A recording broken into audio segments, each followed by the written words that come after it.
Well. Hello there. Oh, hi. Yola. Hello. Oh boy. So the music, the bots don't work, so it's playing the music on Roll20 itself. That's stupid. Nice. It's very nice. It works That's really stupid. well. It's fucking perfect. It's really fucking Everyone's stupid. happy about it. Just get your ass doesn't on seem fucking very Roll20. happy. Be happy, damn it.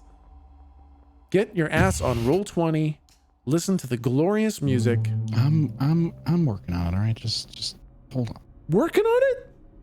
How many I'm working steps on is it. this? Yeah, hello test. Hello. Hello? There we go. Yeah, that's what I'm talking about. Yeah, okay, thank you. I appreciate it. I'm working on shit. Okay. How are you? I am very nervous for tonight Why? because it's a big session. I got AFK? some. Okay. Well, fucking damn.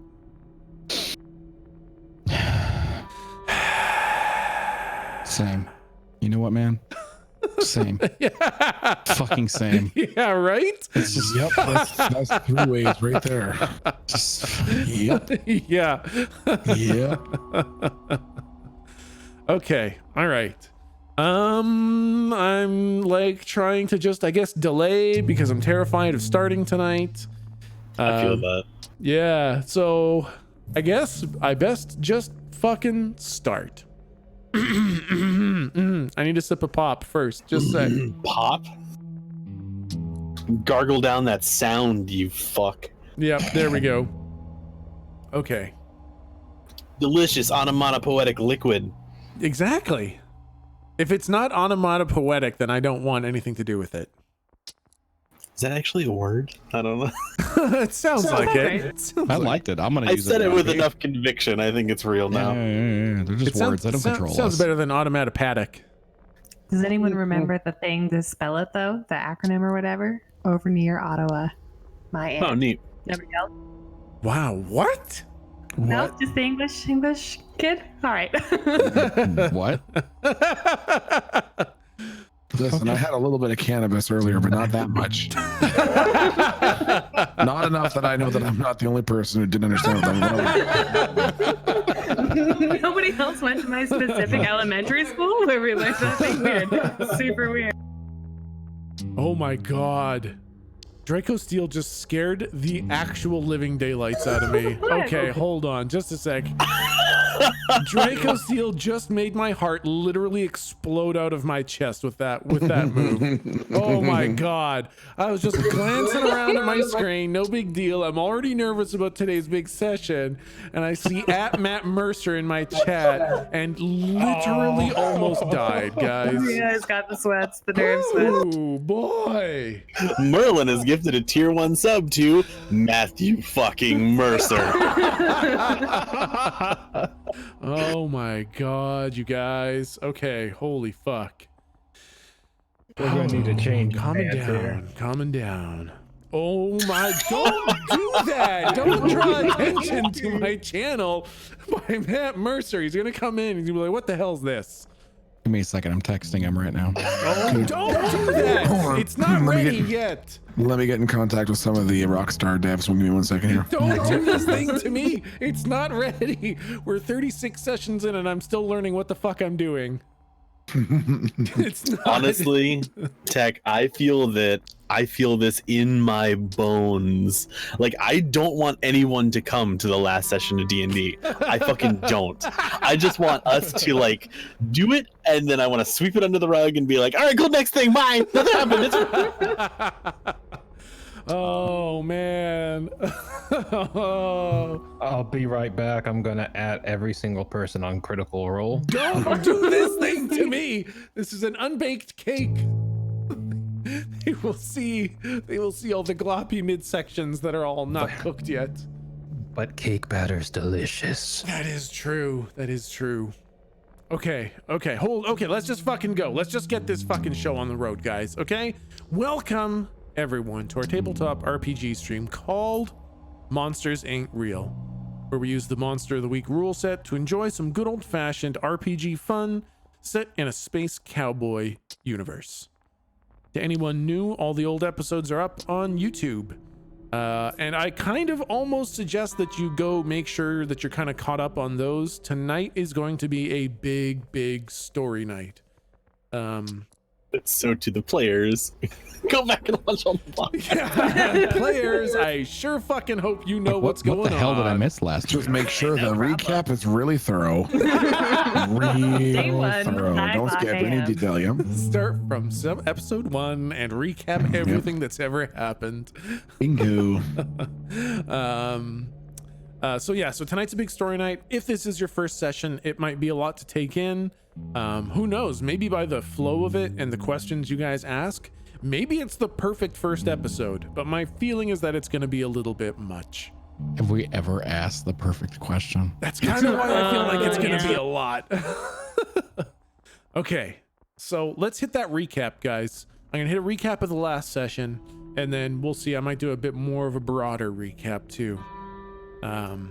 First of all, I want to kick my own ass because last time you guys performed a crown weave and you guys were supposed to contribute ink to that weave because you had sealed a large portion of Jessup's ink and he didn't have enough.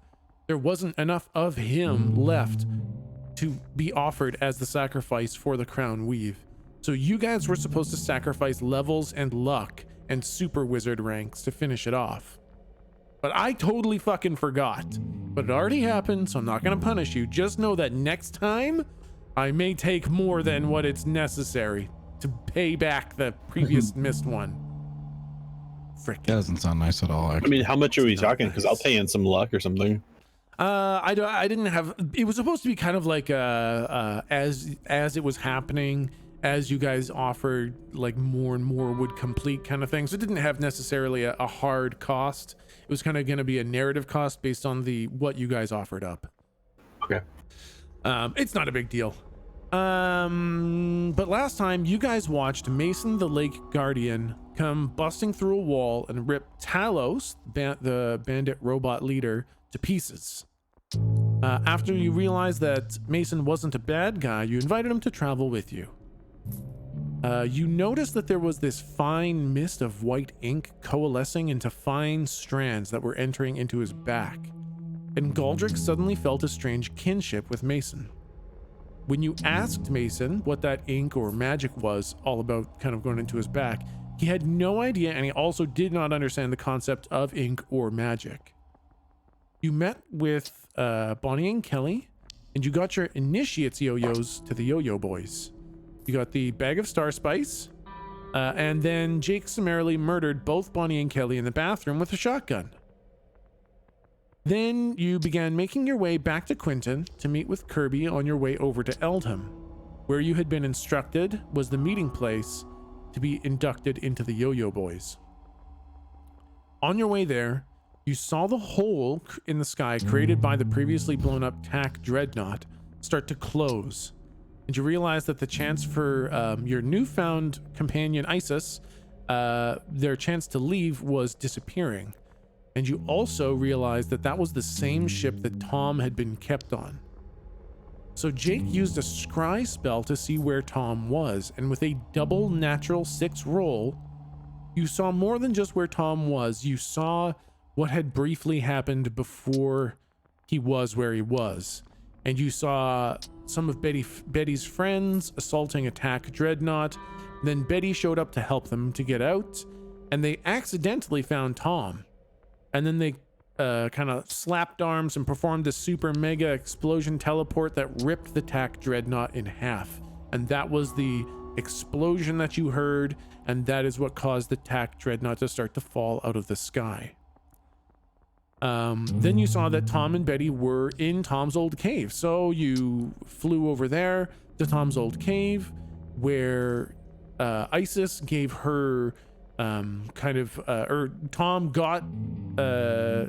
gave Isis his update, and you guys helped to update Tom and Isis as well with everything that you'd learned about the Erish Kigal, including their name, because they had never had that name before, and everything else. And then Isis took off and flew off into the sky, and Tom once again offered to make you members of the calligraphers, which the majority seemed to relatively rudely turn him down again, and thought I that you'd really be- love the idea, but that's, whatever. I'm sorry. yeah, well, Sorry, you go ahead. Sorry, go ahead. Could have been more polite about it. Just saying, it was a little bit rude. When deciding what to do next, which was basically to go to Eldham in broad strokes, you considered going to see Lou too and gathering information from him before proceeding to Eldham, with the idea that you should go as informed as possible. This would consume Volos's favor, and a while ago, you had posed this option earlier. You posed the option of going to see Lou 2 earlier, and Volos told you that it probably wasn't worth your time.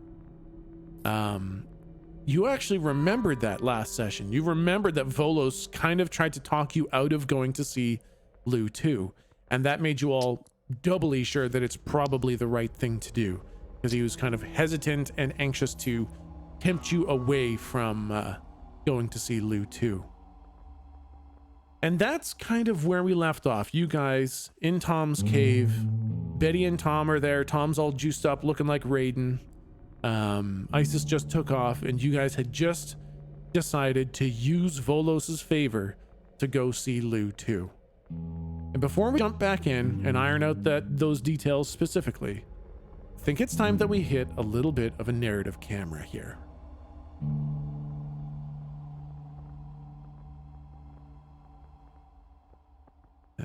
Okay. This needs to be over here. This needs to be here.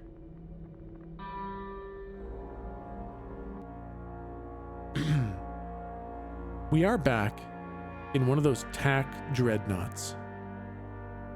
We're on the bridge, looking out through the enormous front window. Military personnel are tapping away at keyboards in front of screens. Neatly dressed officers patrol the area, checking on some of the data presented on the screens. Armed personnel stand guard at the doors leading out of this large room. In the distance, through the window, we see another dreadnought floating silently, imposingly above the surface of Cowhearth. Around its large, semi-tubular, dark green hull, we see hundreds of smaller ships buzzing around it. The might of the tack, the threat of the Arish Kagol, and the prison of Tom from the calligraphers. Then there is a flash of light. Everyone in the room raises their hands to shield their eyes as we see that dreadnought in the distance erupt with a white-orange nova that explodes from the center of the ship. The cascading nova wipes out a number of the smaller ships, and immediately, one half of the dreadnought begins falling towards the northern area of Cowhearth, and the other half falls towards the equator of the planet, slowly, like a great space whale keeling over in the sky. All of the screens in the ship light up red. The comms channels explode to life, and the officers begin shouting instructions. Through the window, we see dozens of smaller ships leave the vicinity of our dreadnought and begin flying at high speed towards the destroyed dreadnought. The door at the back of the room whooshes open, and a man with a very formal-looking, neatly tailored deep purple uniform with a single long stripe of white running from his left hip to his left shoulder briskly walks into the room. He demands a situation report and orders the ship to move at full speed to a position between here and where the dreadnought was destroyed. As he is gesturing and issuing commands, someone falls into the middle of the room. Through a slip in space, there is a graceless collapse of glittering purple robe with high collar. The person has long black hair on one side of the head, while the other side of the head is shaven with snapped cables dangling from two plugs in the side of their head. They lift their head, and we see the thin lips, dark eye makeup, and strong cheekbones of that gender non-binary person that was extracting information from Tom. Their green gold irises darken until their entire eyes are black. Their voice begins to fluctuate as they scream. It was the calligrapher. They had help, some sort of weaver with a flaming sword. Find them. And they tear those cables from the sockets in their head. They raise both of their hands, and they begin to float off the deck of the dreadnought. All of the personnel seem to be in shock from the rapid series of events until this robed individual shouts, "Now!" And they close their fists, shouting. The shouting in the ship increases as the captain begins issuing a series of orders and the officers begin relaying the information to the pilots. As the robed individual's fist closes, we see something. In the blackness of space, between here and the destroyed TAC ship, something out there twists, shifts in the darkness. And then we're back with you guys inside Tom's cave. Oh dear. Okay. They're summoning the noodle cart. I want to think about noodles. I really want to think about noodles. Everyone clear your mind. Don't think about noodles. If there's not enough room in the cave, it's gonna be a mess. So where had we just left off? What were we physically doing and talking about right at the end of the last session? Yeah, so at the end of the last session, you guys had just finished turning down Tom's offer to become members of the calligraphers, and you kind of walked away from Tom a little bit to have a little powwow about what you guys wanted to do. And that was when you guys inside Tom's cave had decided that it might be best to go visit Lou 2 before you go to Eldam. Eldam seems to be kind of this locus of a lot of things. You have heard from multiple people that there are multiple reasons to go to Eldam. Phase 3 is there, the TAC is there, something to do with the Erish Kigal is there, Ma is there, Kirby said something's going down there. Everyone seems to be pointing at Eldam. And you guys thought that a trip to Lou 2 might help you just go and be more informed to make this next step to go to Eldam. And that would mean consuming Volos's favor. And now to be clear, what was it that we were trying to learn to do on our own? Like we were trying to learn how to do a certain weave or something like that. Like was the crown weave. The crown. And is it the crown? So the crown weave, is that just the name for anything that is a crown weave? Is it the same as saying like mega spell, or is the crown weave literally one spell like fireball or revive? Gotcha. Or it's basically the name of biggest magic. The biggest magic spell you can cast is a crown weave, which can take almost any form. Oh, okay, It's just the most ultimate powerful form of a spell, and that spell can be anything. Okay, got it. So yeah, you guys are standing inside Tom's cave. You're a little ways away from Tom and Betty. Isis has just departed on her ship, and you kind of watch her hyperdrive bump into action as she becomes a shooting star on her way back to Ionis to deliver Tom's report. Is Mason still with us? Yeah, Mason's just kind of like standing there. He's like super awkward because like it seems like you guys just had kind of an unpleasant exchange with Tom where it seemed like he was offering you something good and you guys kind of took offense to it, and then he kind of took offense to you taking offense, and Mason doesn't really know what to do about this whole situation. I want to walk over to Mason. Yep. I just want to. Man, tough room, huh? I'm not really sure if I should be here. Maybe I should be waiting outside or something. It's fine. It's fine. You want a brownie? Sure. Are they gluten-free? I swear to fuck, God, everybody's fuck. I'm just saying. I'll be right back. I'm gonna get you a brownie. All right, thank you. Are the brownies still over here? Oh, where are the brownies? I'll get one for you too, Slop. Might have had a couple too many tonight.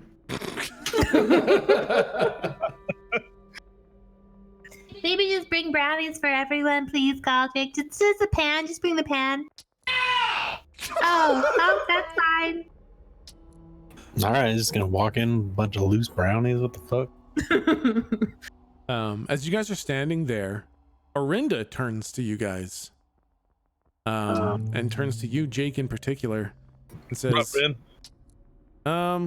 Jake, this is kind of weird, but I think I kind of like what that Tom guy was talking about. You know, like helping people out, stopping these bad people, stopping people like Garvin.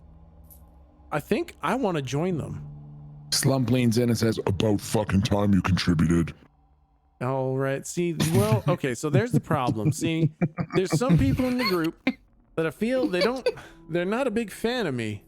And I'll just extend the shotgun to her again to see if she wants it this time. No, Jake, you see, that's kind of all right.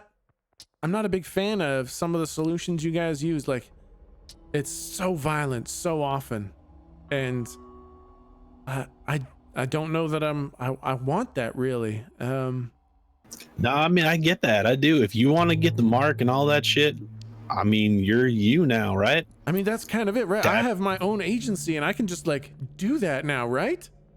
I mean, I guess flex that shit, girl. I mean, you're you. You don't have to ask me for shit. You do what you want to do. But I mean, I'm gonna say the same thing I did to you to Tom. The mark is, they're gonna track your ass and they're gonna fucking kill you. I understand the problem there. Now, I mean, I'm kind of thinking I can just kind of melt their brains a little bit before they kill me, but the mark is a small price to pay to join a group of people who I think are doing a lot of good. Was she, oh God, where was she when she didn't exist when we saw my shit get leveled? Did she? Nope. She was out for the fucking creepy shadow hands, though, right? Yeah, she saw. That's exactly when she winked out of existence. Was when the shadow hands were coming out. Yeah, so let's jump back to that shit.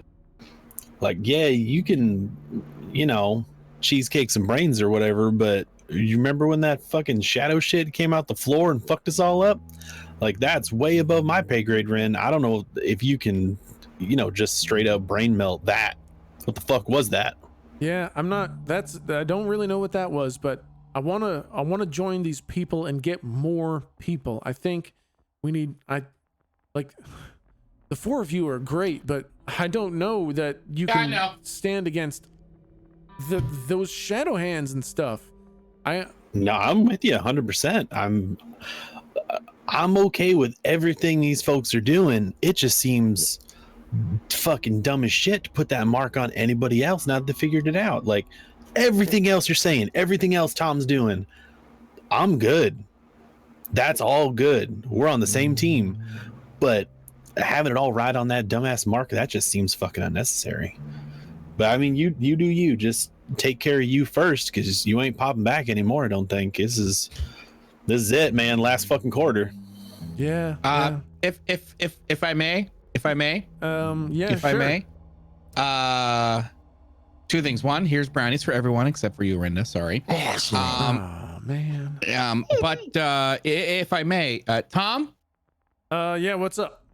Now that you know that your, whole calligrapher's mark's been compromised. Yeah. Isn't there any way you can change it?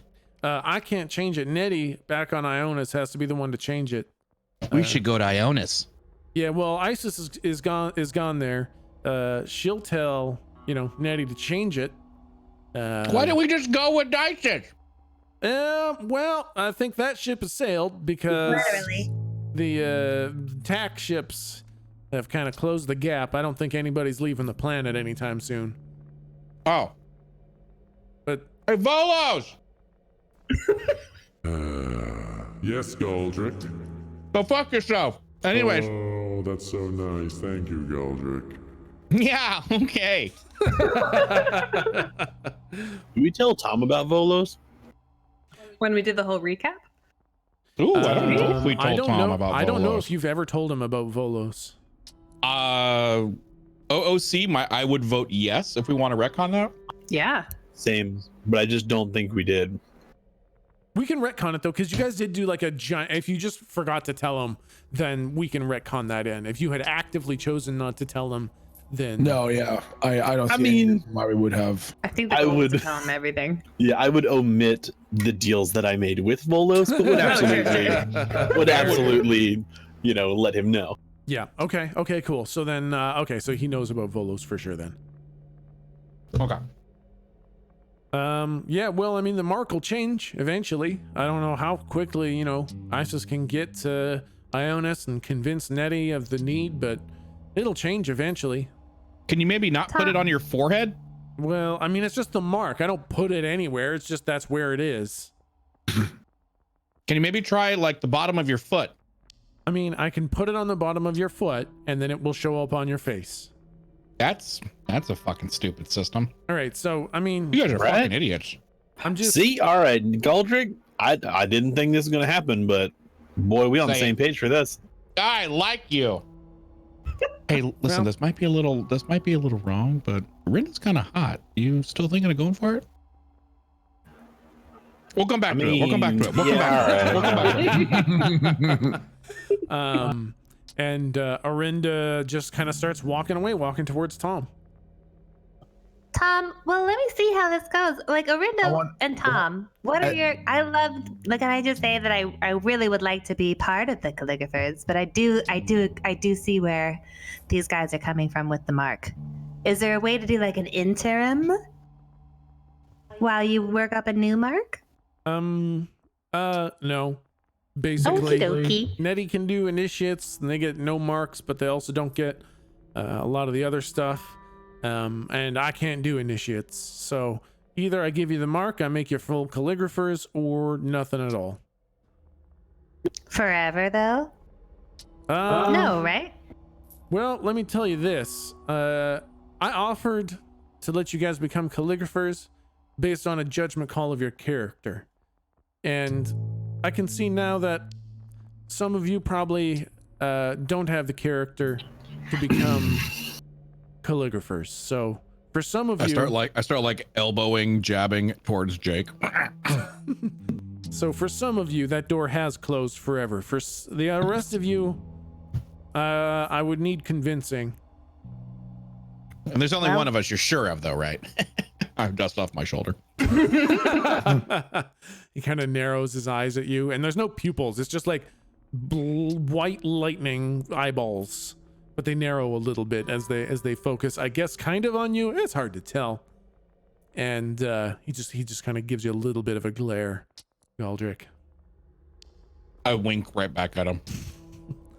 So well, as now, because I just gonna hold the fuck on before Arinda goes over there. Slump is gonna pick her up like a toy and hold her in the air and say, Now.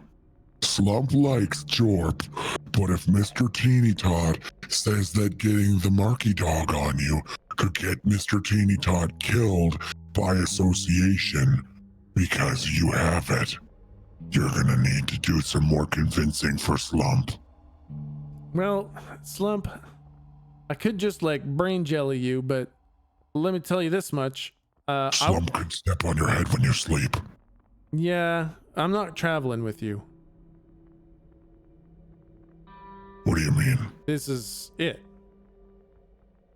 I'm getting my mark and I'm leaving. Oh, Oh, all right. Slump All right, puts you down and says, bye. Oh, good luck. Yeah. That solves that, I guess, huh? So, I guess goodbye, guys. I'll see you see. when I see you. Fuck off. I Okay. feel like I hardly knew you, bitch. Gotcha. Oh, Amanda, like I'm with you.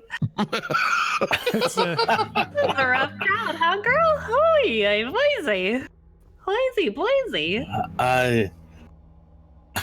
I know where you're coming from, but and I don't remember if she already has this on her person or if I've yet to give it to her. But Clifford's service pistol, yeah. I'll pull that out, and just for sake of plot, I'll hand it to her. Yeah, sounds good. She kind of grabs it and she says, I don't think I'll need this anymore, but I'll hold on to it just in case. Yeah, I mean, just kind of remember how you got to be you, right? Yeah, I remember. Yeah, we give you your freedom and now you just fuck off. Yeah. That's nice. Well, I mean, that's kind of not really where I was going. That's not exactly what I was doing. I'm Yep, pretty sure all that's right. exactly where you were going. That's You okay. fucking smug fucking. Yep. All right.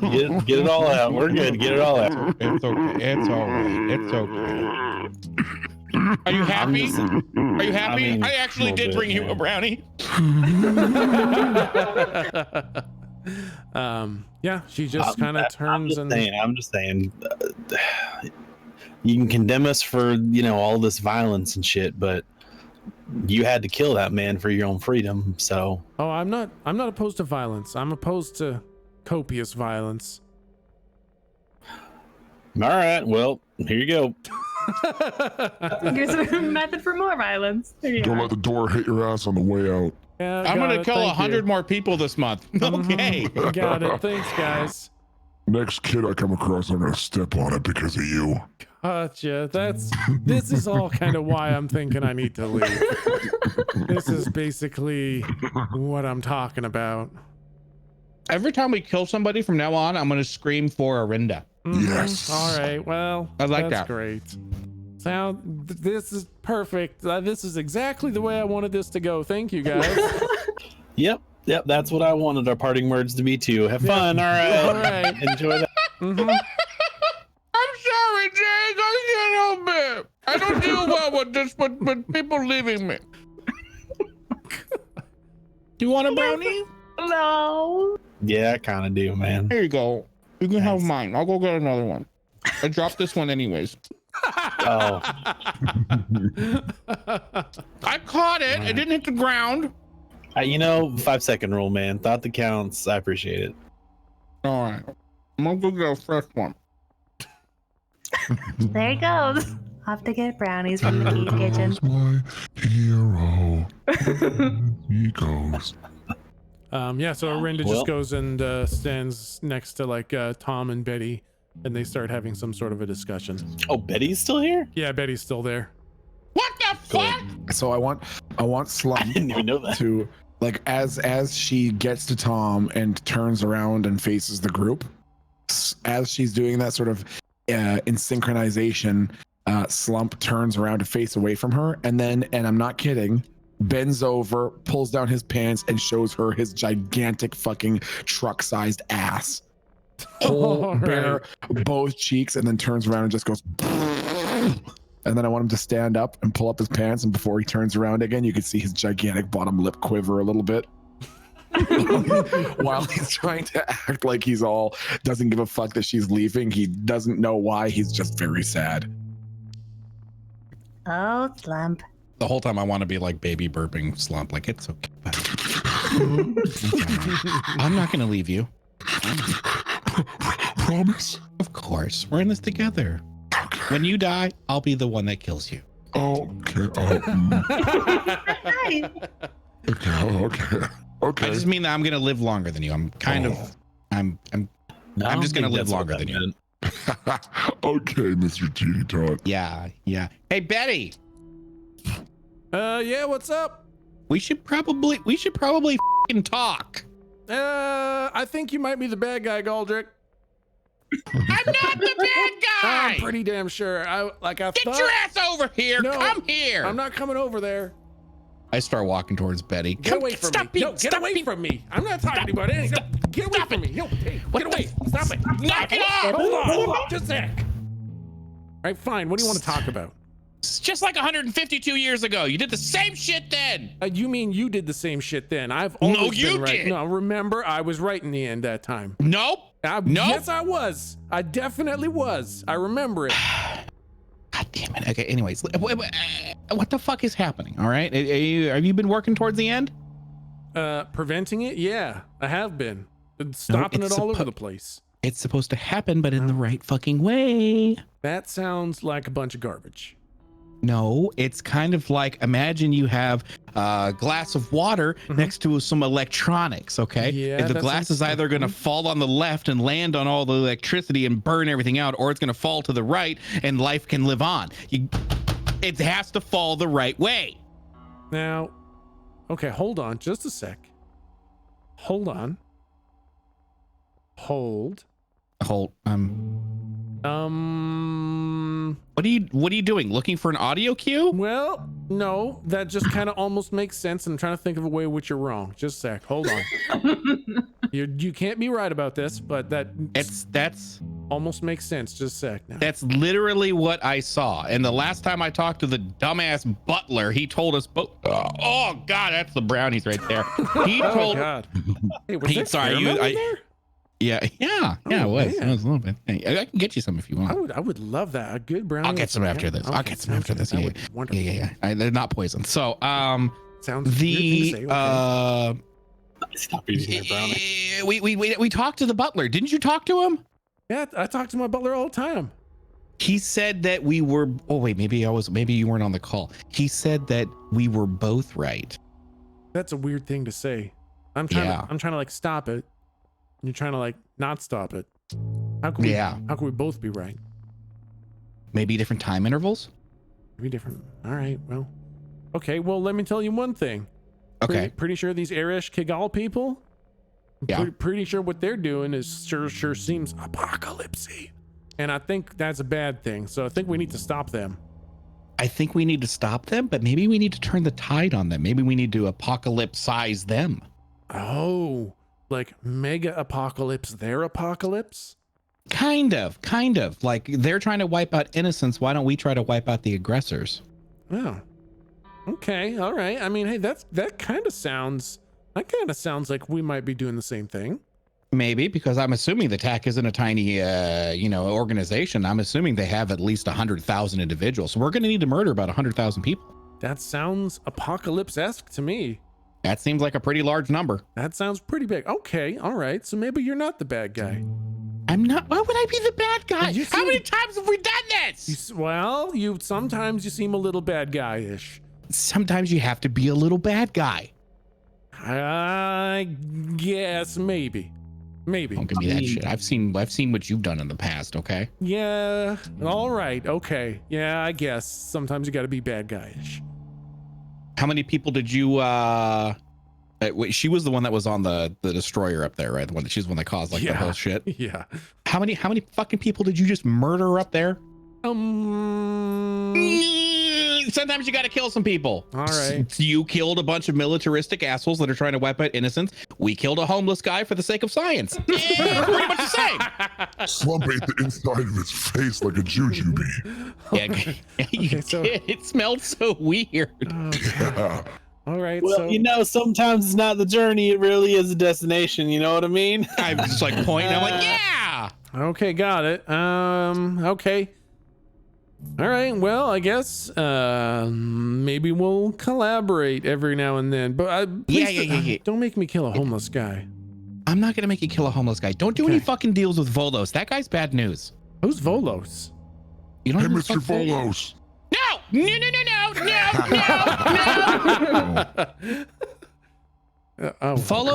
Volos is he hasn't contacted you. I kind of look at the rest of the group. I'm like, that's interesting. That's probably not a good sign. Oh yeah. Volos. Yeah, totally. Yeah, we're like friends. Yeah. And he's like, our things and stuff. Yeah, he's always asking for favors and stuff. Favors. Yeah, exactly. That's what I was gonna say. Always with the favors. Yeah. Yep. I know he wanted one of my eyes, right? Yeah, he wanted one of my eye. He wanted an eye. Wait, hold on, just a sec. Okay. Do I know he wanted one of my eyes? I don't remember. Yeah, you definitely. I think he told me. Yeah, for sure. Because I remember blowing up. Yeah. He wanted one of my eyes. He wanted some of Slum's flesh. He wanted. He just always wants something. All right.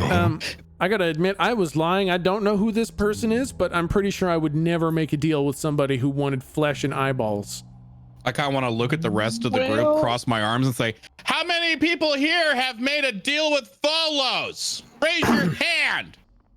Slump looks up at the corner of the room. I don't think has Lou. I don't think she has. I think you have in the very beginning of the session. I'll start counting on my fingers and then raise.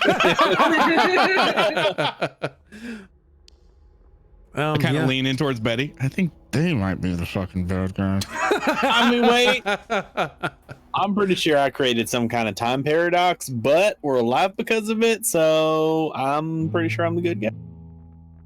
All right. Oh God. Well, sounds good. I Yeah, guess. steer clear of that guy. We're gonna go talk to this guy, Lou 2. Okay, that's a weird name. Is it like Lou? Yeah, Lou too. It's because I'm also Lou, and then he was Lou, but I met him after I met me, so I called him Lou. Oh, I mean that seems a little bit presumptuous, It really is now that I think about it and say it out loud. but I guess Yeah, Lou 2 is kind of a cool name. Okay, where's he at? Yeah, it's Lou. Different planet, I think. That's gonna be a problem. He's an No, owl no, on no, the we've- Berlin Belt. We've got ways. Wait, the Brillin Belt? Yeah. All right, that's like way the fuck out there. That's gonna be a huge problem. It's literally gonna take us like right there, Okay, well, Like, right that. I guess not a problem. Slump pretty knows easy. a guy who knows a guy. Pretty easy. Yeah, to we do, know a really. guy. all I right. know a guy. I will wait to be impressed then, because that sounds like a real trick and a half. Yeah, we know we got that. That one's pretty fine. No, it's no problem. Yeah, it's gonna be easy shit. Yeah, easy. Easy as pie. Really, Yeah, really simple. Really not even barely an inconvenience. Actually, Might already be done, honestly. yep. We're already there. Don't you feel stupid? Yeah. Okay, Fucking Betsy. I got it. Got it. Okay. But yeah, we're gonna talk to this guy. You know about the different inks and stuff like that. I was like, want to like kind of like fill her in. Okay, yeah. Yeah, she pretends to already know what you're talking about. But every time she tries to predict what you're gonna say, you say something completely fucking insane, and she is completely wrong. So you let her know. You let her know about Volos and the different inks. Yeah. Okay. Do you let her know about the noodle shop? Because she's explained to us that there are different colors, right? Yes. Okay. Yeah, I'll explain the noodle shop as well. Yeah, because my glasses. Yeah. Yeah. Betty? Wait, what do you mean? Huh? Galdrick, were you saying that Lou has explained the different colors? Yeah. I was I saying thought you you meant explained okay. that to me. Yeah. Okay, I explained the perfect. different ink colors to Betty, trying to give her, Yes. trying to share information. Yeah, perfect. And then after I share pretty much like everything that we know that's gone on thus far, I say, all right, what have you gotten into? That not quite that much. I joined the Yo-Yo Boys for a while. That was No way. yeah, that was a trip and a half. That was stupid. The fucking yo-yo trip. I swear Well, to God. I had no idea. I just arrived on the planet, Galdrick, after we got sent down from heaven, and we landed in our angelic forms on the planet Earth. And we needed to figure out what was going on and where we were. I met some people. Turns out they were Yo-Yo Boys, and I joined them. That's good. So Yeah, that's you have. basically the Salvation Army. You did great lecturing us on. Oh my God. Did you by any chance do anything of use so that you can give me any information? Why were you on the tax ship, for instance? All right. Well, I met this guy who had this friend, and his friend got kidnapped. And he went to go rescue his friend from the tack who had kidnapped him for I don't know what reason. And I just let him kind of go. And then he got in some real big trouble when he was up there. So I showed up to help him out. And turns out this girl I met was actually a dragon. And that's pretty crazy. And then saw Tom. Didn't know his name was Tom. And we blew up a ship. Also, pretty sure that the Yo-Yo Boys are selling spice that turns people into horrific monsters. And Yeah, we've already got that covered. okay, because these are like real monsters, like not like the Yeah, not, Slump ate a bunch. yeah. Well, that's weird. But But it's good for him. It's It good for him. tickled Slump on the inside of his tum-tum. yeah, I imagine they're like all spiky and pokey and gross and melty. It's fine. That's true. Can Lou look at Slump and see just how he's doing? Can I look at him with my third eye open and see if I see anything different after he had the spice? Please tell me he's growing a baby inside of him. Visual Marguerite is sonogram. the fetus. Yeah, so I guess this is actually a point that I'm gonna retcon something. So he looks no different after eating the spice. Also, I had described that the spice had a certain flavor to Slump and that he like kind of wanted to eat more. The retcon is that it tasted like absolutely nothing and he felt no desire to eat anymore whatsoever. What? Interesting. Yeah, and when you're looking at him, he doesn't look any different than normal, other than the fact that the ground always has a little bit of ink, right? Because it's just the vibration of atoms. So like everything has a little bit of ink. Wherever Slump goes, there isn't. Like he has footsteps in the ink kind of thing, and then he almost like not quite neat foot patterns, but little zones of no ink wherever his feet go. And so where, like around him where he's standing, there's no. Exactly. Yeah. The air is a little bit dimmer around him. The ground is a little bit dimmer around him. And that ink isn't there. If I look around at everybody else, that's not what it looks like. Correct. Huh. I'm just gonna say, hey Slip, guess what? What? You know how the ink connects all of us in atoms and vibrations and things? You know. And well, usually you can kind of see ink along the ground everywhere you go and around everybody. But around your feet right now, there's no ink from any other things. It's not like it's getting sucked into you, I don't think, but there's just like a void. That's weird, right? Slump's eyes are looking at you, and then they sort of move a little bit left to right and left to right as he's processing what he's just heard. And then he looks at you again, and you see a bead of sweat roll down his forehead, and his eyes go really, really wide to the size of fucking dinner plates, and his mouth starts to hang open a little bit. And then he looks down and lifts up his foot, and then examines the bottom of his shoe, and then narrows his eyes a little bit, looking at the bottom of it. No idea what the fuck you're talking about. No idea what this ink is. No clue. He doesn't see anything, so he just sort of looks at you again and shrugs. Yeah, me too. In saying that aloud, did Tom hear me say that? If you said it out loud, sure did. Did Tom react at all? Yeah, Tom looks concerned. Hey Tom, what do you think that's about? I'm not sure, but I think it has something to do with him eating ink, basically, for like sustenance, I think. Oh, so it's not related to the spice. You think it's just the whole living thing? Well, I mean, I think maybe the spice made him like this. I'm thinking the spice has turned him into some sort of like an ink vacuum. Oh, like that's his origin story is spice, you're saying? Yeah, I mean, when he told me that he was at this like party where everybody was getting all spiced up and vaping their spice and listening to their rock and roll, and they got their thin license plates and all that stuff. I mean, I think it was the spice. Okay, Grandpa. Young whippersnappers, they're huffing their spice and listening to their rock and roll. And their shorts are too damn short. Well, it doesn't just go away, right? You can't just destroy it, can you? Don't you like spend it? It moves? Ink? Yeah, that's true. Well, it kind of moves around. It becomes things. Yeah, I mean, getting rid of it seems very weird based on the laws of conservation of energy. That seems like it shouldn't be possible, but Slump seems to be a bit of an anomaly in that regard. Well, I mean, we see it. Lou, you see it going? I was seeing an enemy. The fuck? Slump is puckering his lips a little bit, imitating a starfish. He really doesn't understand his aquatic life. I'm just really picturing you like in a completely like Kawaii anime drawing right now. Yeah, exactly. The sparkles behind your head. Bing! Audio. Yeah, what was that, Jake? So wait, you can like see it going away, but can you see where it's going?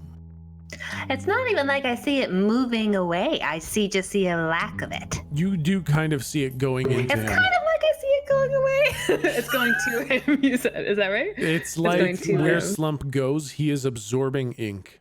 I understand. Does it look at all like how Mason's stuff looked? Similar in kind of a way, but it different enough that you don't think it's the same effect. Okay. Yeah, Jake, you're right. I can see it. I can see it going into him. It's kind of. So it just goes on in there and that's it? Does it yeah, right? Because I don't think it really. Yeah, that's it. It just sucks it on up. Yeah, it's a sponge. That's another type of aquatic life. Yeah. Slump, Isn't it? Seems fun. Slump laughs and slaps Galdrick on the back a little bit too hard. And says, She thinks kitchen sponges are alive. I like stand up and I like dust off my suit. Okay.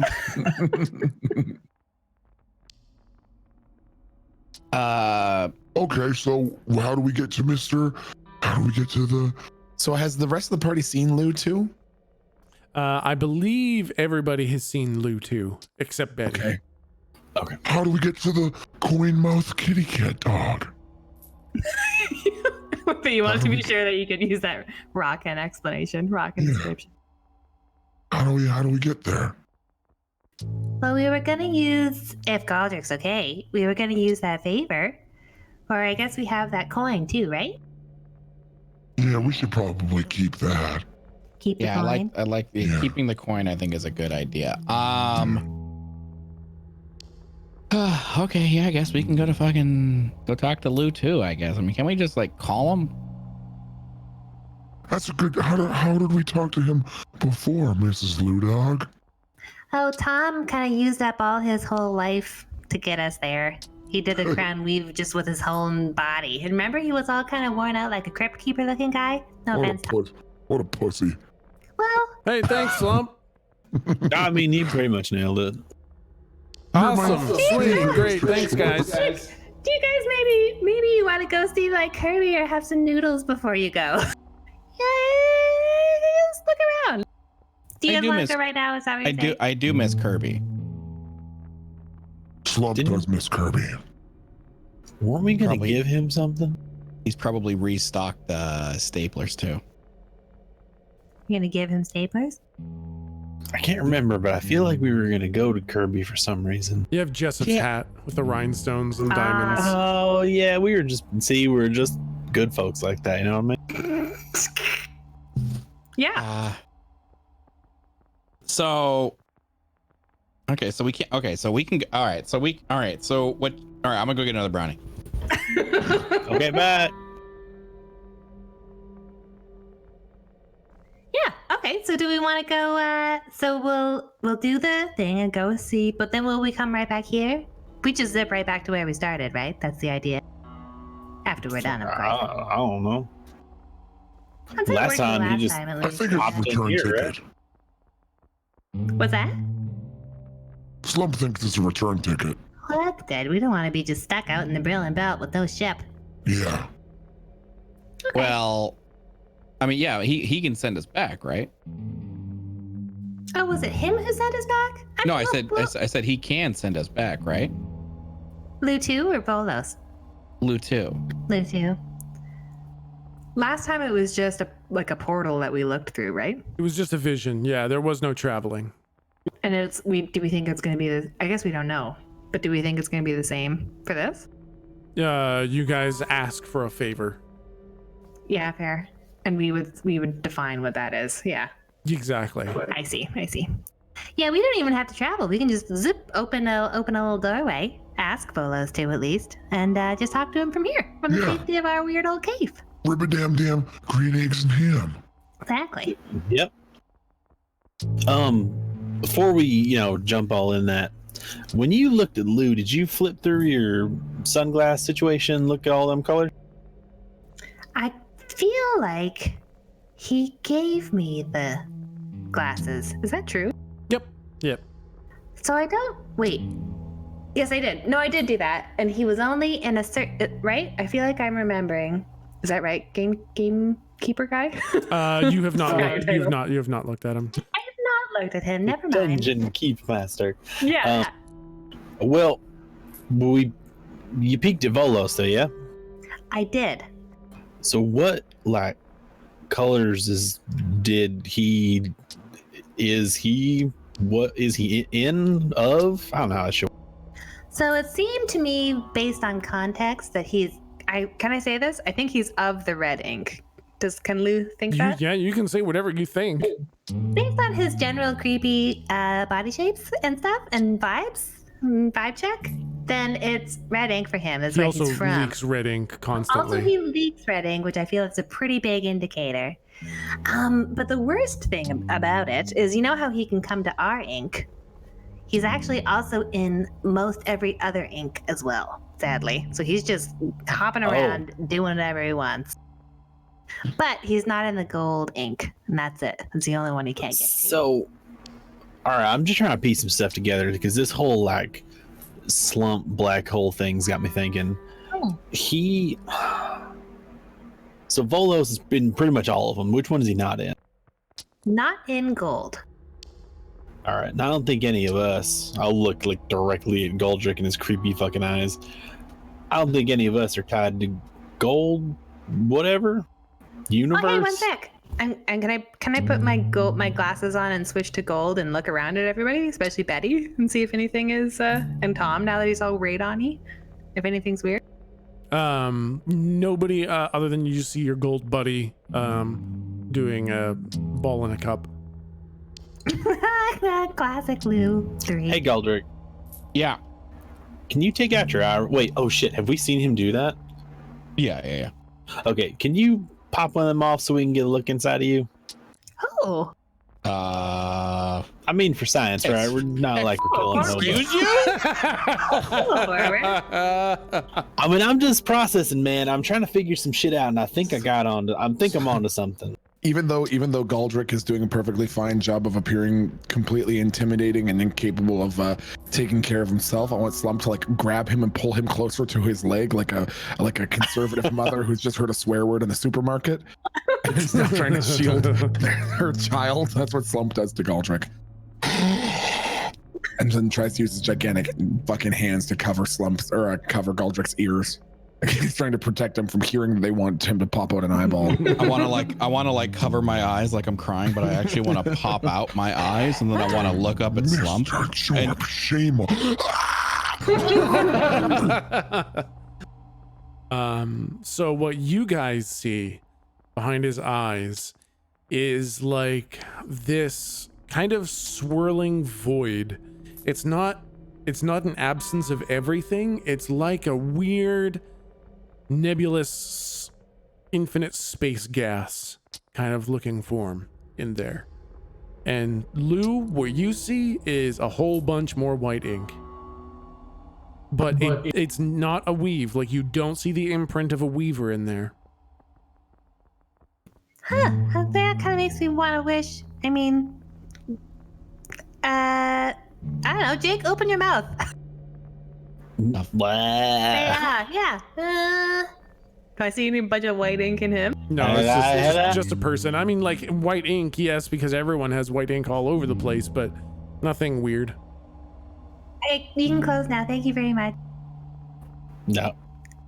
That's a good mouth close sound effect. Nice work. No. So Goldrick, Yeah. you're just an interesting guy, is what you are. I'm a f***ing angel. Yeah, right? I'm pretty sure he's some kind of alien. It's all right. I think probably. Maybe they're from a planet called Angelus or something. I roll my eyes and I look at Betty. These fucking mortals piss me off. It's always hard to explain it to them, man. It's always hard. Like I'm still holding my eyes in my hands. How much more do I need to explain this? I don't know. I've tried once or twice. I just feel like just let them figure it out on their own. Yeah. Out of the corner of your eyes, which are now in your hands, or your peripheral spirit vision, you can see Slump's fingers are getting a little bit close to his own eyeballs. No! God, no! I want to be like you. No. Wants to be like I have Mr. special eyes. I have special eyes. Want special eyes. I'll see what I can do. I'll see what I can do. Promise. Yeah. Okay. I don't have a Kevin. That's true. And I want Slump to pull out Kevin's little shell and pop it open, and all you see is from the inside is a little.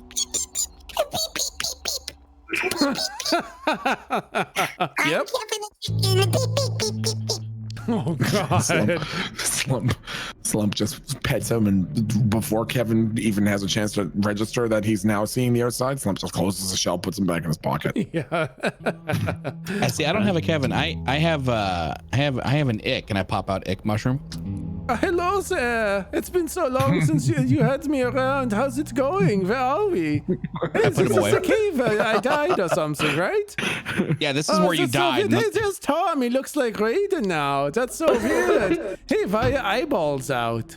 Hello, Jake. Oh, the whole crew is here. Yeah, get it out. Hey, Yep, bud. get it out. Get it out. Who's the angel going. lady? Ooh, she's got big flaming wings. That's so good. Hey, Goldrick, Okay, why don't I put you him away. That was perfect.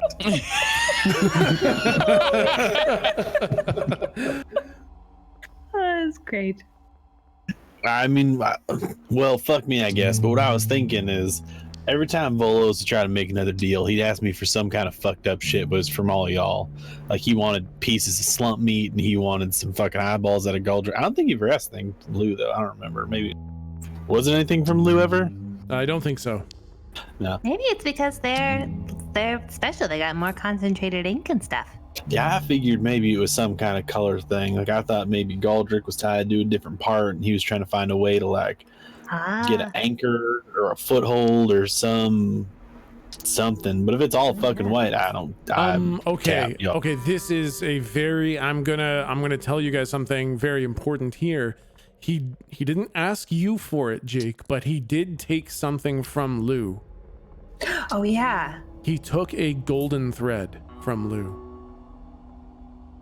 But then did I get that same one back, or did You did. You got that exact same. Lou too gave you that same thread back and said it was never Volos's to take. Holy shit. So maybe he's here. Well, wait. I'm sorry. I proceeded as if I was just told that information. when you said that, Lou was like, "Holy shit! I just remembered a thing," Okay. and expressed that. Yeah. So maybe he just doesn't have a foothold on white. I mean, shit. What the fuck have I given him?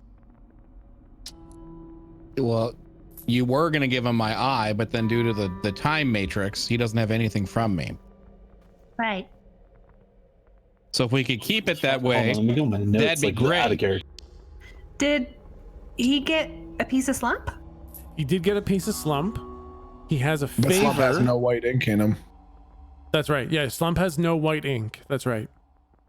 But he got a piece of slump. He has a favor from Jake. That's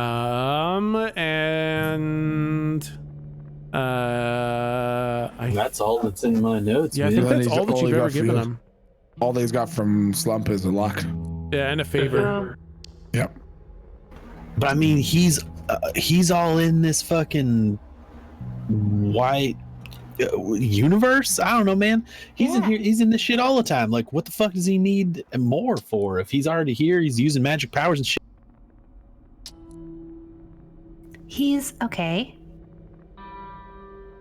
I don't know.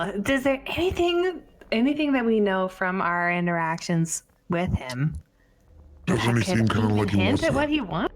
slam together the white and red ink and wipe out how this entire universe forward and backward at the speed of light?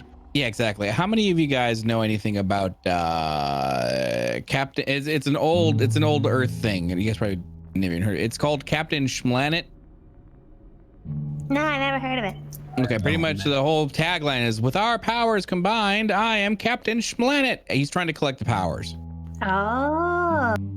Once he learns and understands how to weave magic of different dimensions, he will be the dimension ruler.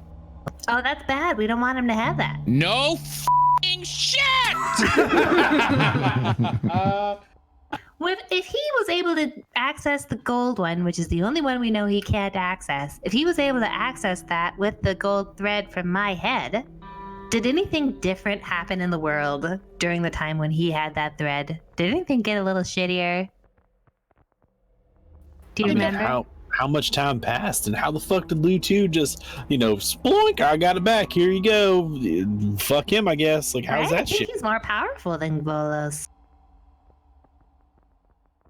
Did he hear me say that? I say we kill them both. Well, Luke too hasn't done anything weird. Yet. It's never the one you most suspect. It's always the one you most medium suspect. Yeah, I have heard that, exactly. yeah. Hey, you got a favor from him, yeah? Were there any Really? were there any constraints on that favor? No. He wants Could to you get in my he wants to get in my favor, so. Yeah. So why don't you just like ask him to stop existing on all forms of existences and be like, oh, gotcha, bitch, done. I don't think he's gonna go for that. Well, Hey, Volos, do me a favor. Die. I mean, yeah, might as well try it, I guess. Oh, hello there, Galdrick. Hey, question. Can you Yes. just die? Can you just fucking kill yourself? Can you just fucking like walk into a burning building and just like cease to exist? Well, a burning... Can you just take a toaster and go take a bath? You know what I mean? I mean, I don't think those would exactly do it, but... Yes, I could die, but then we wouldn't be able to have any more deals or chats. I wouldn't be able to help you with anything, Galdrick.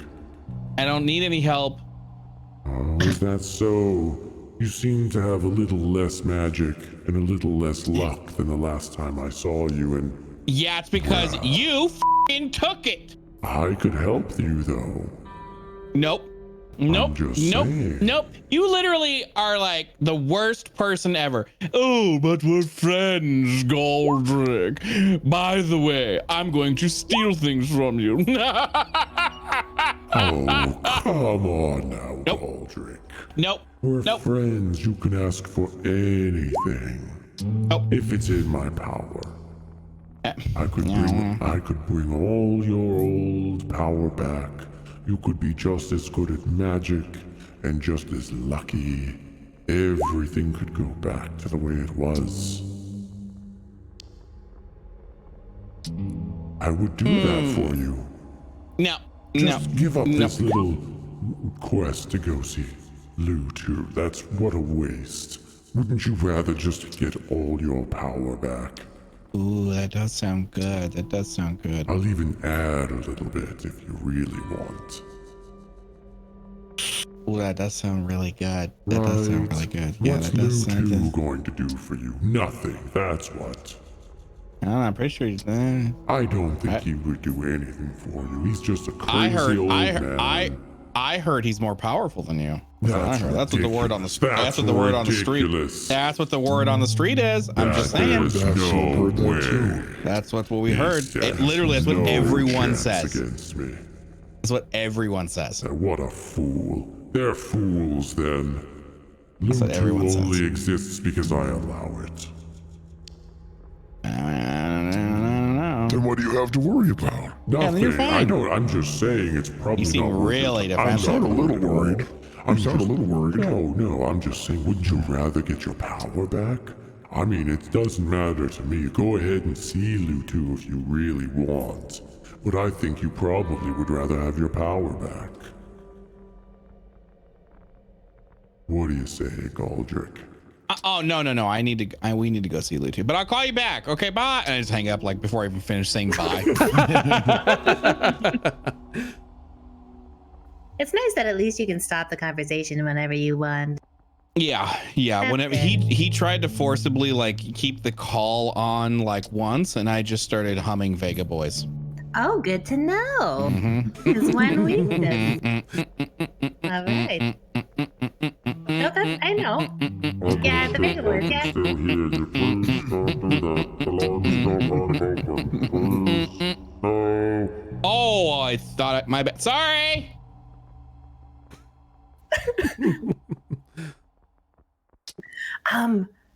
Jake thought of a good question.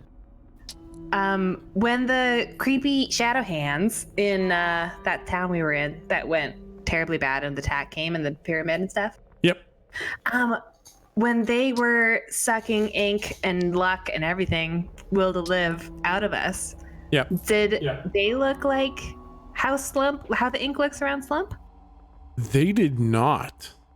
They looked very different. They looked like hands made of ink that were kind of grabbing at ink around them and then like almost like centipede legs in the middle of the arms were kind of funneling the ink down the arms. I hate that. Okay, thank you. Okay, so this was like a black construct that was physically moving other ink, but when it's slump, he's just like a black hole that shit disappears into. Correct. Okay. Weird. Well, I want. Now I'm getting real curious, and I feel like we should go see Lou too. What do you guys think? I'm pretty sure Slump's just gonna need to eat Volos and we're good. Oh. Mr. Volos is out here looking like a snack. He's pretty fucking juicy, weird boy. Have fun. Very juicy. Slip right on down there, I guess. Yeah. Well, let's go talk to Lou too. Yeah, But fuck it. Mr. Goldrick needs to make the deal with Mr. Volley Dog. It's not a deal. He owes me a favor. He needs to call in the favor with the Volley Dog. All right, I'll fucking call. Volos! You give me a side of Super Wizard while you're out there? I didn't bring my wallet. Yes. Hey, no, come on. Hey, all right, listen. I have Yes. decided what my favor is. Great. Now, how strong do you want to be? No, okay, listen, here's the deal. And I'm going to tell you right now, you promised me a favor of any favor I wanted, right? Yes. So even if I did want to go see Volo, not you, I don't want to see you, you're fucking ugly. Even if I wanted to go see Lou too, you wouldn't object, right? I would never object. I'm just saying I think it seems like an awful waste. Okay, so what you're saying is I can have whatever I want, right? Yes. Even a ham sandwich? When it's not too dry? Well, I mean, what's too dry? I mean, I could get you a ham sandwich, but there's One with only so extra much- mayonnaise on it, like what I'm thinking in my head. I mean, I just want to know what the limits are. you want some extra mayo? I can do that. No, he doesn't. No, he doesn't. No, thank you. All right, He so doesn't what I that. want- He was okay. Just kidding. All right, here's what I want. I want 3 more wishes. Okay, now that's not No, fair. you said anything. We're not No, doing you said that. fucking anything. Only redeemable one time. That's the deal. No, I feel like I might need a couple more of these, and you have really fucked me over. no. Yeah. We're not doing that. You, 2? You once asked me to do 2 things at once, and I said no. If you want, you can wish for another wish, and I'll give you another wish. Can I have another 2 wishes? No, you get 1. You get 1 thing. Come on, Goldrick. But you. All right, it's fine. One thing. It was worth a shot. You know what I mean? 1 ham sandwich coming up. No, Deal no. with the gun. I hang up. I hang up.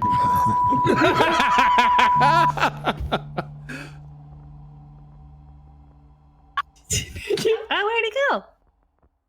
What? Okay, are we there He's yet? dead. Slump is looking out the windows. We're in a cave, you jackass. That's a rock. Slump lifts up a piece of parchment and is looking at the side of the cave.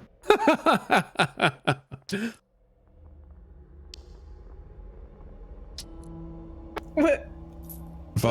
Bolos. And then I'll just put a little bit more mayo. Oh, here, look. I've got your ham sandwich. You just want me to hate you forever, don't you? No, this one's for free. Oh. Oh, thanks. No problem. We're Appreciate it. friends, That's not- Goldrick. I still don't believe that. Send us to Mewtwo. Mewtwo, you got it. Just gotta find the portal to Pokemon Land and send you off to Mewtwo. Oh, that smells like a lawsuit. My God. No, I said, Mewtwo going to Pokemon. Pokemon. Gotta splurf him all. You laughing? No, I don't laugh. Mr. Teeny Todd, tell him we need to go and see Fru Pew. We need to go see. Don't. He's gonna mess it up. He's an asshole. You know where we need to go. Send us. You need to say it, Goldrick. I want you to make up some of the bullshit you've put me through, including stealing shit from me, to send us to Lou 2. All You All of insist. I will send all of you. I'll make a portal. Wait, hold on a second. I like want to. I don't know if I can touch him. I want to put like my finger up to his lips, like shut up. Hold on. What? Ew. I think he's like a bad genie, and we got to be careful with how we ask. I think if we ask him to send us to Lu2, he'll just zip us across the universe to the Brillin Belt, and then we won't be able to get back. No, I've been listening. I'm not some sort of a bad genie. I'm sorry. You've been what? I intuited from what you were saying that I just heard right now that you want to go to Lu2 and have a portal so you could just come back, right? Oh. You had this stupid idea before. I mean, great idea. Oh boy, you're so smart. So you want a portal to Lu2 then? You can all go through and you can all come back. Yeah. Sounds good to me. Yeah. All right. Yeah. One portal coming up. Excuse me. Service Yes. with a smile. Oh yes, of course. Oh God, stop it. That's disgusting. I don't like it. Oh God, that's worse than slump nude. Wait, what? Nothing, you're beautiful. And I gotta turn myself down. I'm way too fucking loud. Volos steps out of his portal, out into the world that you guys are in. And he's done this once before when he came to shake hands with Jake on the confirmation of the favor. And I think he just leaned through it for the confirmation of the favor with Galdrick. But he steps out and you see kind of his long, narrow feet with these kind of gnarly claw-like kind of toenails or claws or whatever they are. And these kind of long feet press against the soil. And his kind of permanently oily skin kind of dampens the sand a little bit as his feet press onto the ground. And his hood kind of lifts up as he looks around a little bit and you hear him breathe in. The air here is so clean, it hurts my lungs. Ah, well, needs must, and you need a portal, so let's see here. Lu2, where are you now? Ah, there you are, one portal coming up. And he puts one of his hands on the ground. One of those wide palmed hands with the long fingers and kind of sharp fingernails. And you see the oil immediately, or you see the soil immediately below his hand get a little bit damp with that strange oily liquid that's always just kind of coating his hands and skin. It's not soaking wet, it's just a little bit damp. And then this sound comes out of him, like a low hum, kind of coming from where you think his mouth should be. And this hum grows louder and louder until it's almost like this multi-tonal call, kind of like the Mystics in Dark Crystal, except way deeper. And not copyrighted. Exactly. Okay. And then he starts to pull his hand up from the ground. And you guys don't see anything below his hand, but you do see everything around you. The dirt, the grass, the wooden shards on the ground, even Tom's blazing eyes and Betty's flaming wings seem to dim as he lifts his hands. And Lou, through your third eye, you see white ink. More white ink than you have ever seen. This isn't like calligraphy. This isn't like the weaving that you've seen. This is like pulling a swell from the ocean. It doesn't have a tendril or any other form. This looks like a swell from the earth has risen up to meet Volos's hand. And it's coming out of everything around you. Out of all the people other than you guys. You're fine, but everything else in here and from the earth itself and everything around is contributing to this enormous swell of white ink. And then Volos's other hand rises up. And he starts pulling these large ropey threads from the swell and drawing them into these complicated, entangling Mobius strips. And as he's manipulating them, you see that red ink bleeding from his hands, falling straight through the white ink. It doesn't interact at all. It just drips onto the ground through the white ink. And eventually those series of these braided Mobius strips begin to take on the form of something like a spear. This ornate spear made of Mobius strips of white ink. And he thrusts his hand forwards, pushing that spear back into the swell that he was holding. And when he does, you see this line of white ink shoot straight out of the back of this swell, through the wall of the cave, and you feel like that is going straight out into space. Then he grabs the back of the spear before it goes all the way in with both hands, and he starts pulling on it. He starts pulling this spear back out of that line of ink. And as soon as the spear is free, it just starts falling apart. Those Mobius strips all untangle themselves and sag and melt and fall to pieces on the ground. And then he lifts his hands and those strips become chains holding the edges of this swell. Then he does something quick. You can't really get a read on what his hands do. The long fingers kind of intertwine as he knits this almost cat's cradle-like looking weave. And then the swell opens, and that's when the rest of you see this portal open up in front of you. And on the other side is nothing but pure darkness. Well, there we go. One portal to Lu 2. And after this, we're even. Galdrick. Okay, yeah. Have fun with yeah. Lu 2. I got like a really sarcastic thumbs up. Yeah. Yeah, great, awesome. Well, hope it wasn't a giant waste of time.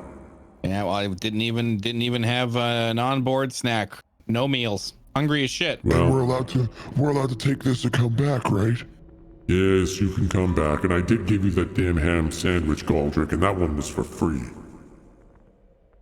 I look at my hands. I left it in the cave! As Folos closes his side of the portal, you see him taking a bite out of the sandwich. Even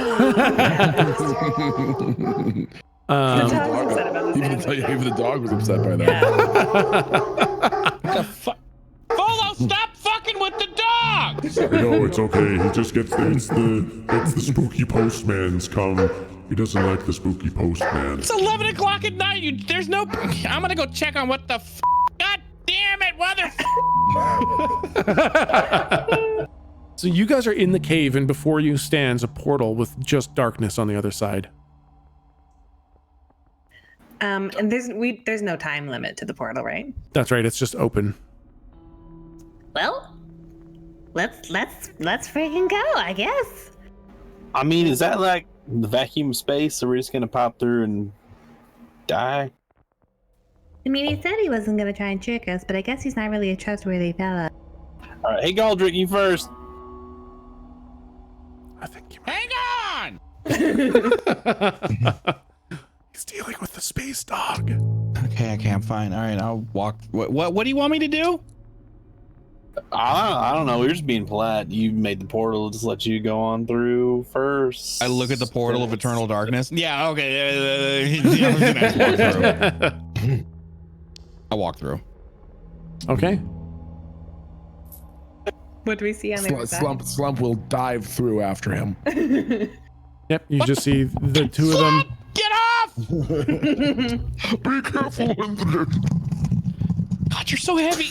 God, just here, up. Just pick me up. Wait, what the? Where the hell? I don't know. Stop knocking. I can't see shit. Oh my god. Shit. What the? Where did these come from?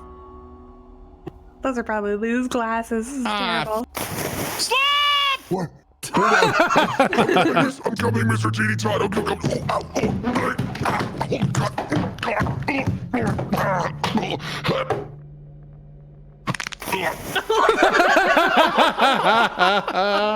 Alright, that got me. Okay, Lou's gonna follow. Okay, Lou. Gingerly. Yep. Careful light Yep. steps. Okay, Jake goes through too. Yeah, I'll turn around and sort of nod to Arinda and say, "Fuck you, Tom, bye." And top through the portal. Okay.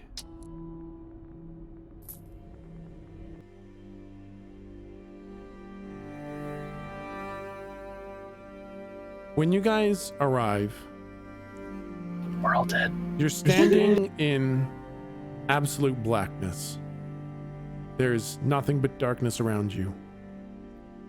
As you look around, your eyes just can't seem to adjust. And then you look up and you see something that makes your heart skip a beat.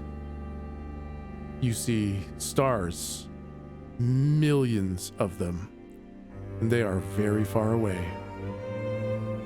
And as you look to the right side, you see nothing but just wide open, infinite space. And when you look down, you're standing on rough rock.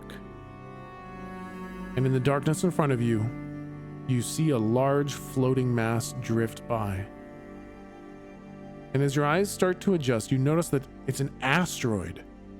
There's a giant asteroid floating maybe 100 meters away from you. And you can see it as it blocks out the distant stars. And as your eyes continue to adjust, you see that you're standing on a relatively small asteroid, floating amongst many, many others. To your right, you look off again into infinite space, and to your left, you look and see more space, but there's two large, bright objects reflecting the sun's light. It's a pair of planets, quite far away, but you can just barely make out the shapes of cloud systems on each planet. I'd like everyone to roll plus sharp to see if they can tell what these planets are.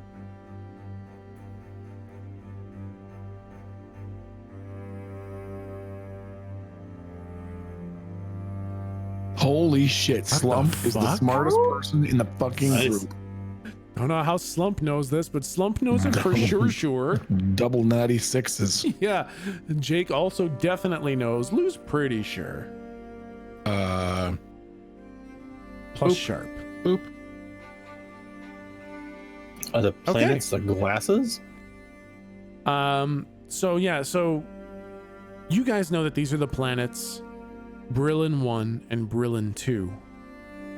And they are surrounded by the Brillin belt, the asteroid field around it. Somehow, Slump knows these details, which I had this just in case somebody actually rolled double fucking natural sixes. And I literally, for the life of me, can't explain how Slump would know this information.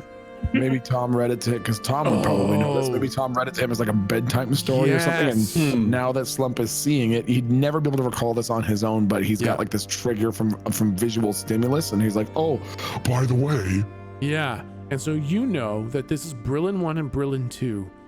And at one point, they were separate planets on their own orbits, and they collided at one point, and that's what created this Brillin belt asteroid field.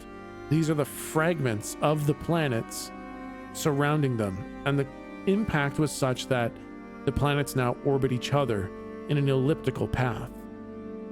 Not very wide, and some people think that the path is narrowing, and that one day these two planets will collide again, and that civilization will not survive it.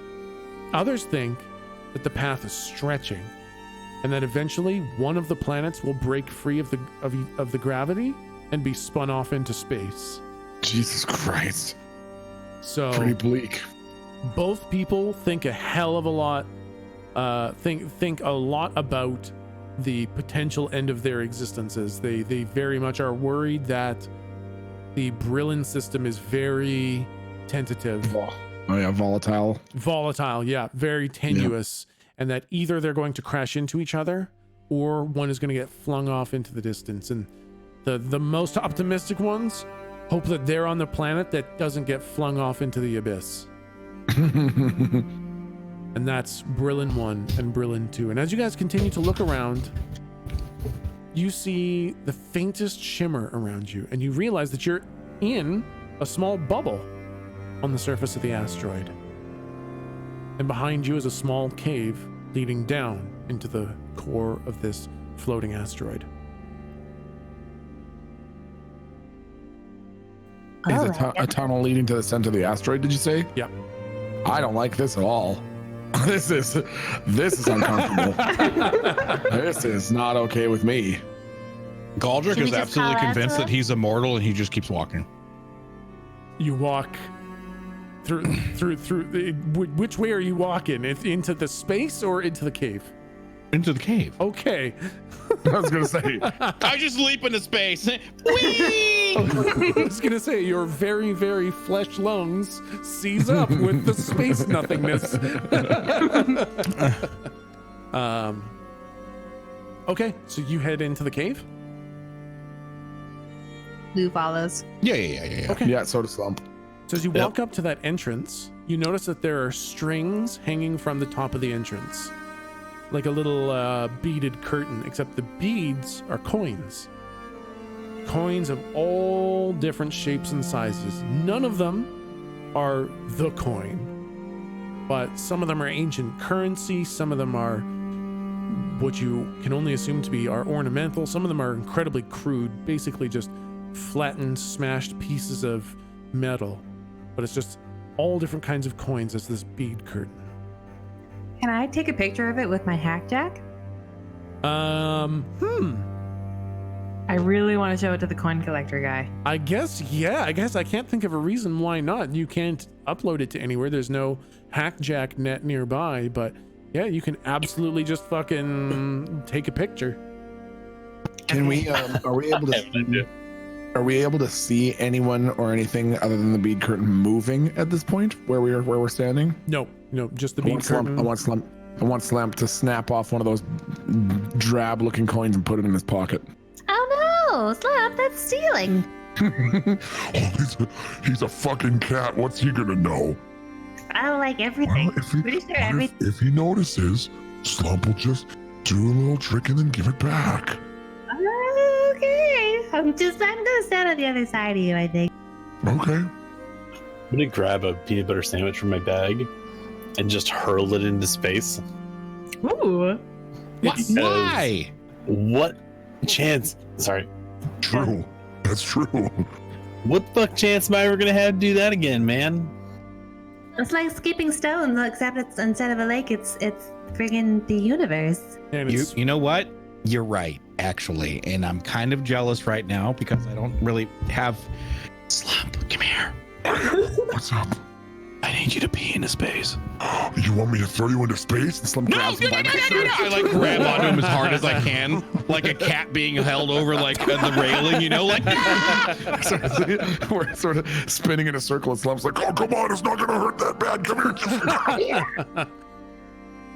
So you throw that sandwich and it just splats against the bubble. Well, fuck me, I guess. Don't pee. I guess if it Just let's just keep going. We'll say that was there when we got here. Slump is staring at the sandwich on the side of the bubble, and you see his eyes kind of focusing as though he's thinking really hard, and then he sort of looks down slowly as though he's contemplating deep, long lost ancient logics and philosophies that he'd never considered, and then he turns and looks at Galdrick and says, Man, space is fucking small. Yeah, That's it. That's the whole space. that's what I've been saying. all right, so yeah, I guess let's go down now. Awesome. Okay. You start making your way down the passage, and as you guys pass through this coin curtain, you hear this jingle jangle of the coins as you pass through them echo down the passage. And it echoes down quite a ways. As you continue to walk down and you're no longer passing through the curtain, you kind of hear that jingle jangle start kind of echoing back up through the cave a little bit. And eventually all the sounds stop.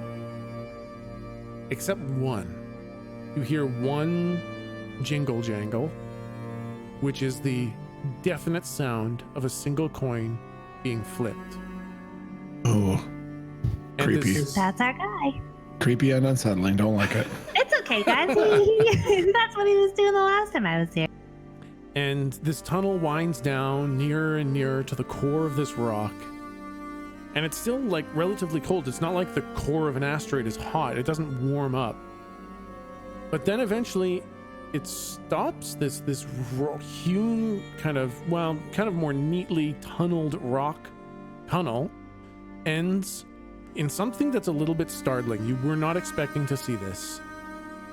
It ends in a coolly lit room.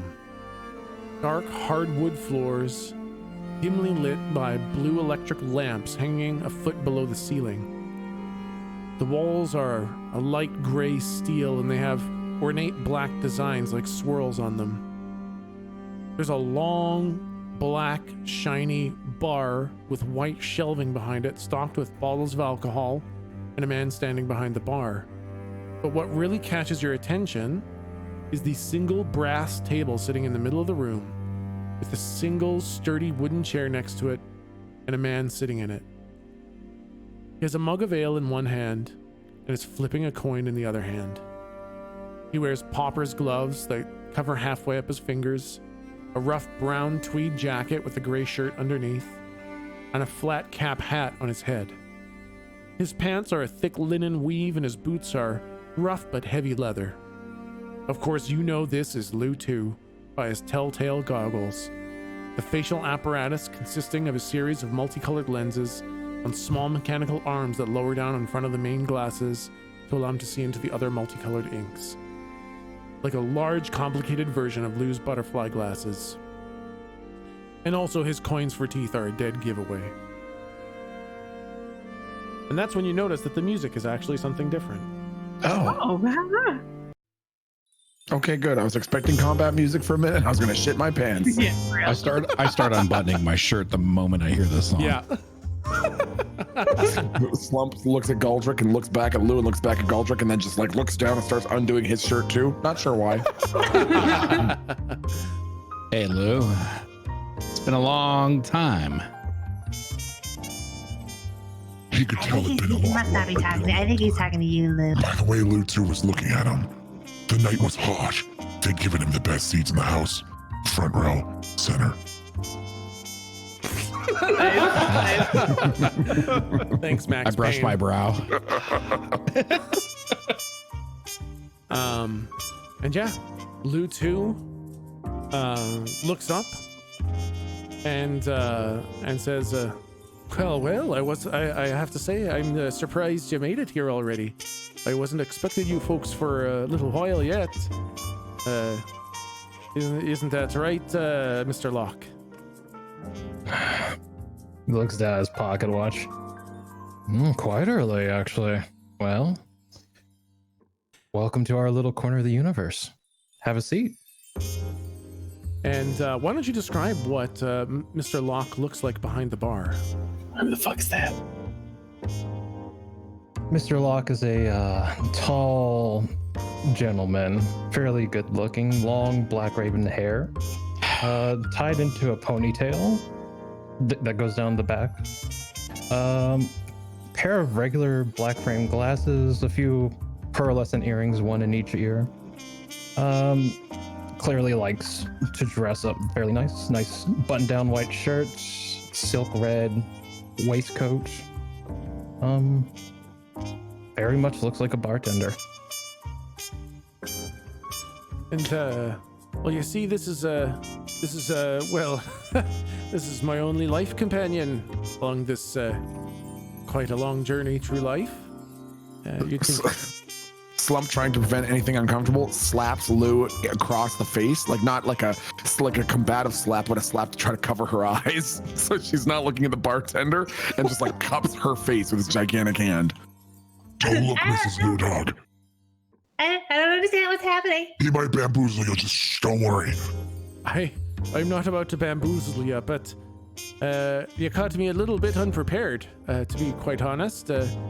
Either you're further along than I thought you were, but I'm guessing, well, you'll tell me all about it, but, well, I want to show you the chamber, but it's not really ready yet, so I tell you what, I'm going to go get the chamber ready, because I've got some things to tell you, Why don't you just wait here, get a drink, talk to Mr. Locke for a few minutes while I go get the chamber set up.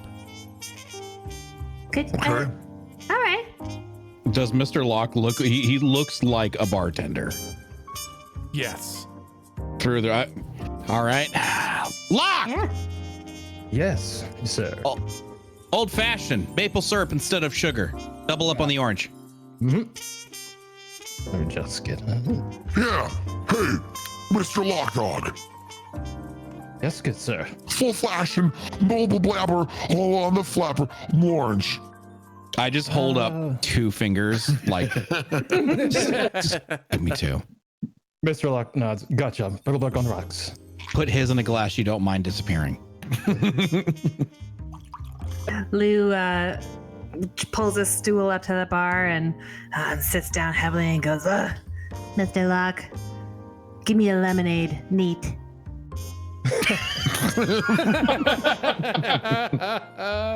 Lemonade neat, ma'am. Slump turns around and all you can hear is the gum, gum, gum as he's drumming his fingers on the table, staring directly at Jake. Yeah, so Jake's just looking around at the interior of this room, like kind of obviously wary. Y'all, what the fuck is this shit? Where are we? Don't worry, I know what his drink is. He'll have a peanut butter martini. Wait, is that a thing? Yuck. It's about to be. Well, Fuck it, I guess. Yep. all right. Here's the Oh, tip. that's fantastic. Miss Lou. There you go. Neat. You. Peanut butter though. Okay. One moment. I mean, I got some. If you need some, I'll just No. put a jar of peanut butter on the bar. He snaps his fingers. He's like, "No, I got it." And then a jar of peanut butter shows up in his hands. Oh. Okay. Ooh, this is gonna be interesting. So, not many visitors out here this way. What brings you here? How long have you been working with the coiny teeth? Lou. With the dew. How long have the dew? How long? Oh, it's been, man, several millennia now, I would want to say. Wow. And, oh, that's thick. Your peanut butter martini. Why? Oh no. Oh god, I hate it. Well, I fucking hate it. I had a nickel for every time I heard that. Thanks, man. well, Oh, I Slump get it. throws up. Oof. Well, all right.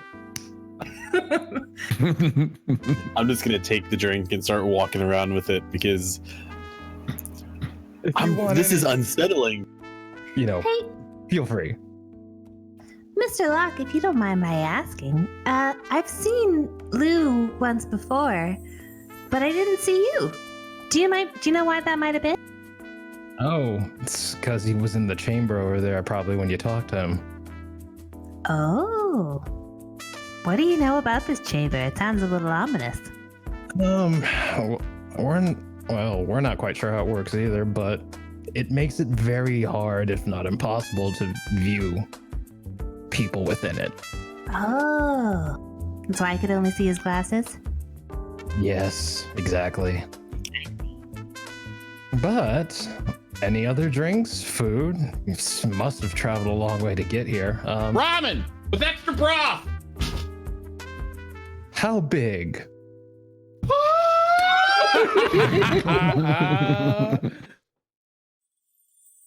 I'm like, give me that mukbang bowl. Done.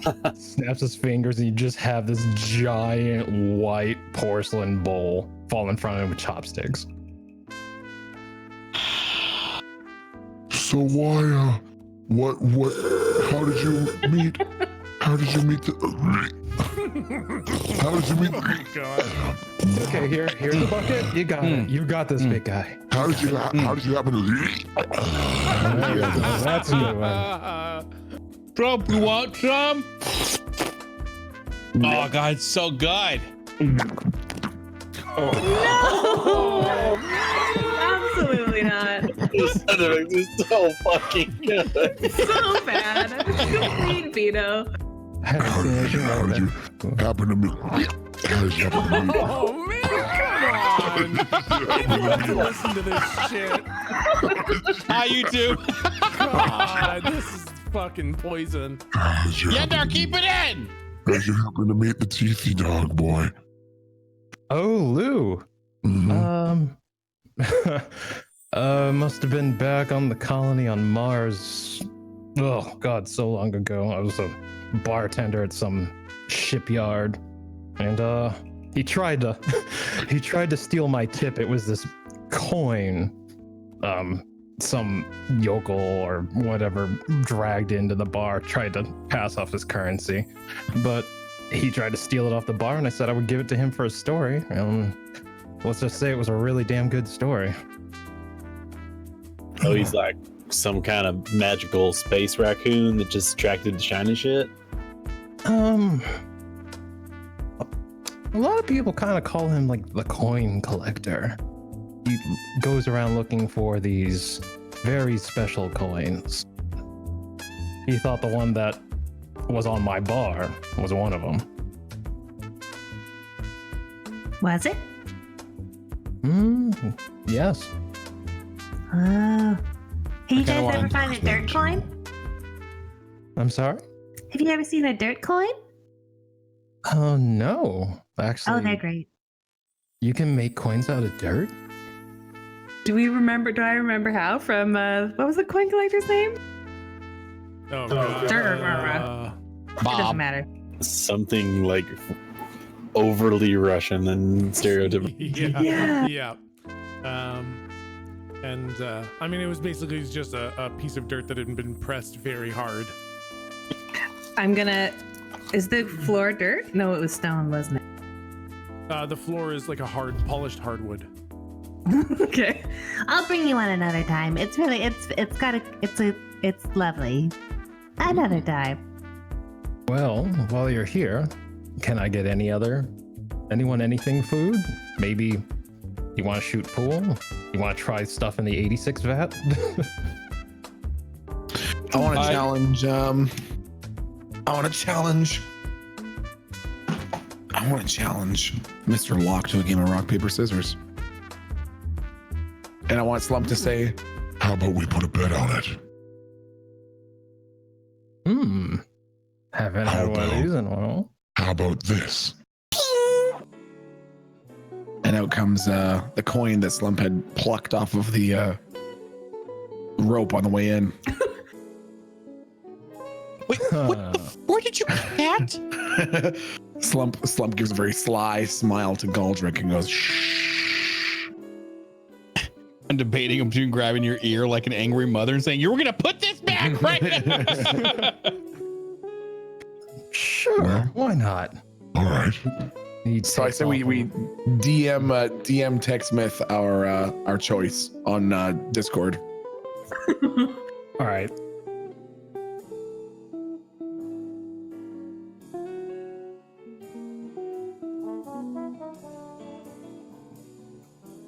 Okay, get ready. Right. 3, 2, 1. And Slump produces a flat hand of paper, and Mr. Locke produces a closed fist of rock.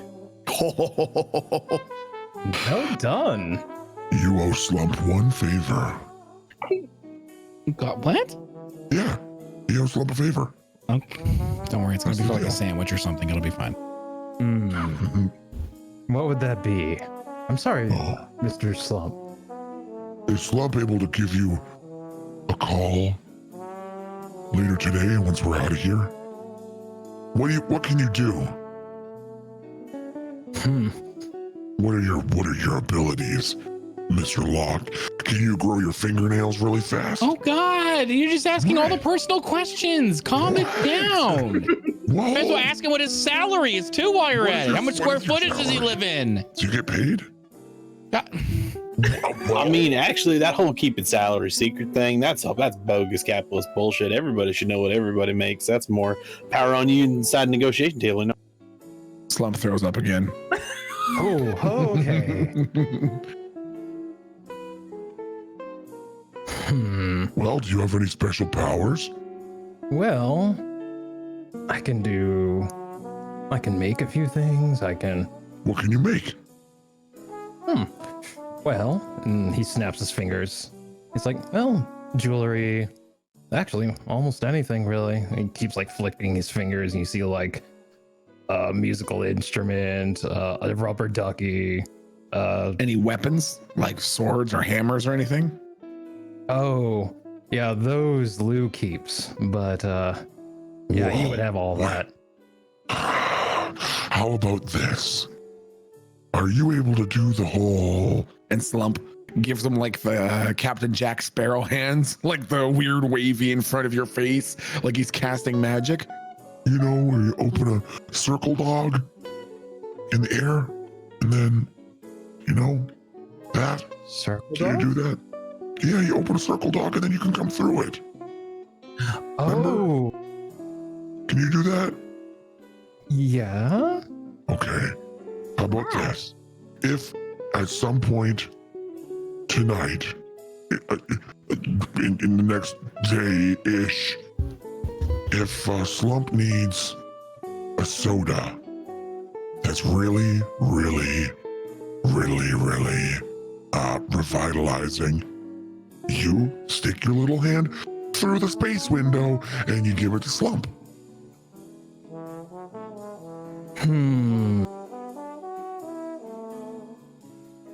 How about I do you one better? Or we can trade coins. Or what's your idea? You go. Well, and then he takes out a flask. If you're ever feeling not so great, let's have a swig of this. Okay. And he hands over him a flask. Slump takes it. How's the ramen, Galdic? Oh God, so good. Hey, listen, you mentioned Mars, Yeah. as in like old Earth Mars. Yeah, exactly. Hey, listen, can you whip up like an In-N-Out burger? It's been so long since I've had Oh one. my god, right? Oh, Yeah. Isn't Mars like covered in demons and shit? Now it is. Well, yeah, now it is. All right. It didn't used to be like that. Wait, what? Never mind. Can you whip that up? Yeah, it never used to be like that. It used to be a thriving, could breathe the air. Yeah. terraformed planet. After we terraformed it, yeah, it was good. But I mean, before that was just like they called it the Red Rock because it was just red rock. Everywhere red rock. Yeah, everywhere red rock. Couldn't plant after a longest time until hitting clay. It was ridiculous. Yep. Dug a little too deep. Found the portal to hell. Oh, is that how that worked? Yeah, pretty much. I mean, I just thought that shit was always there. I didn't know. All right, that's cool. No. Took a long time for that to happen. And as you guys are having this discussion, Lou 2 comes back into the room through this relatively simple looking door kind of beside the bar, or I guess like kind of at the end, the far end of the bar at the back of the room. And he comes in. All right, everything's set up. If you're done with your drinks and your food and all that, I can show you what I had prepared in the chamber. Are y'all ready? I want to pick up the porcelain bowl and bring it with me. No, I'm sorry. I'm not gonna allow you to bring a giant fuck off bowl of ramen into the chamber. Don't worry. Right, of course. I'm sorry. My bad. I want to go back over to Locke and say, can I have a smaller bowl? I don't think that's what he means, but there you go. Okay, I'll go in with like a much more appropriately sized bowl. All right, but if you spill it in there, you're gonna have to clean it up, and trust me, it's not easy to clean up what's in there. I want to take like a big, huge, loud slurp just to lower the water line. as you're doing that, Slump thinks he knows what you're doing, so he's trying to help. And right as you're like getting ready to finish your gulp, Slump just with one gigantic cucumber finger tips the end of the bowl to like for you to just keep slurping. You're about to learn, just tilts it up in towards your face. I'm like trying to kick you, but I can't. Yep. Finish your din-dins. Yeah, there you go.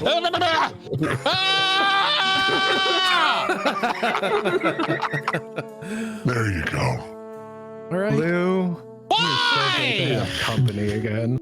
I'm Yes. so happy we have company again. It's always an adventure whenever we have a couple fresh faces in the bar.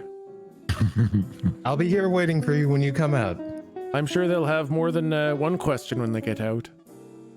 Oh yeah, Thank you for the drink, Mr. Locke. anytime. Enjoy the show. Gets up The to- show? I don't like the way he said that. Can I get a spoon? This drink's a little much. Gross. Well, if you like certain things like that, I could give you a pouch of liquid sandwich with soup and extra mayo, but I don't think you want that either. I mean, I just I want asked Slump for to a look for a bowl spoon, of man. like. I want Slump to look for a bowl of cocktail peanuts and throw it at the fucking bartender. Yep.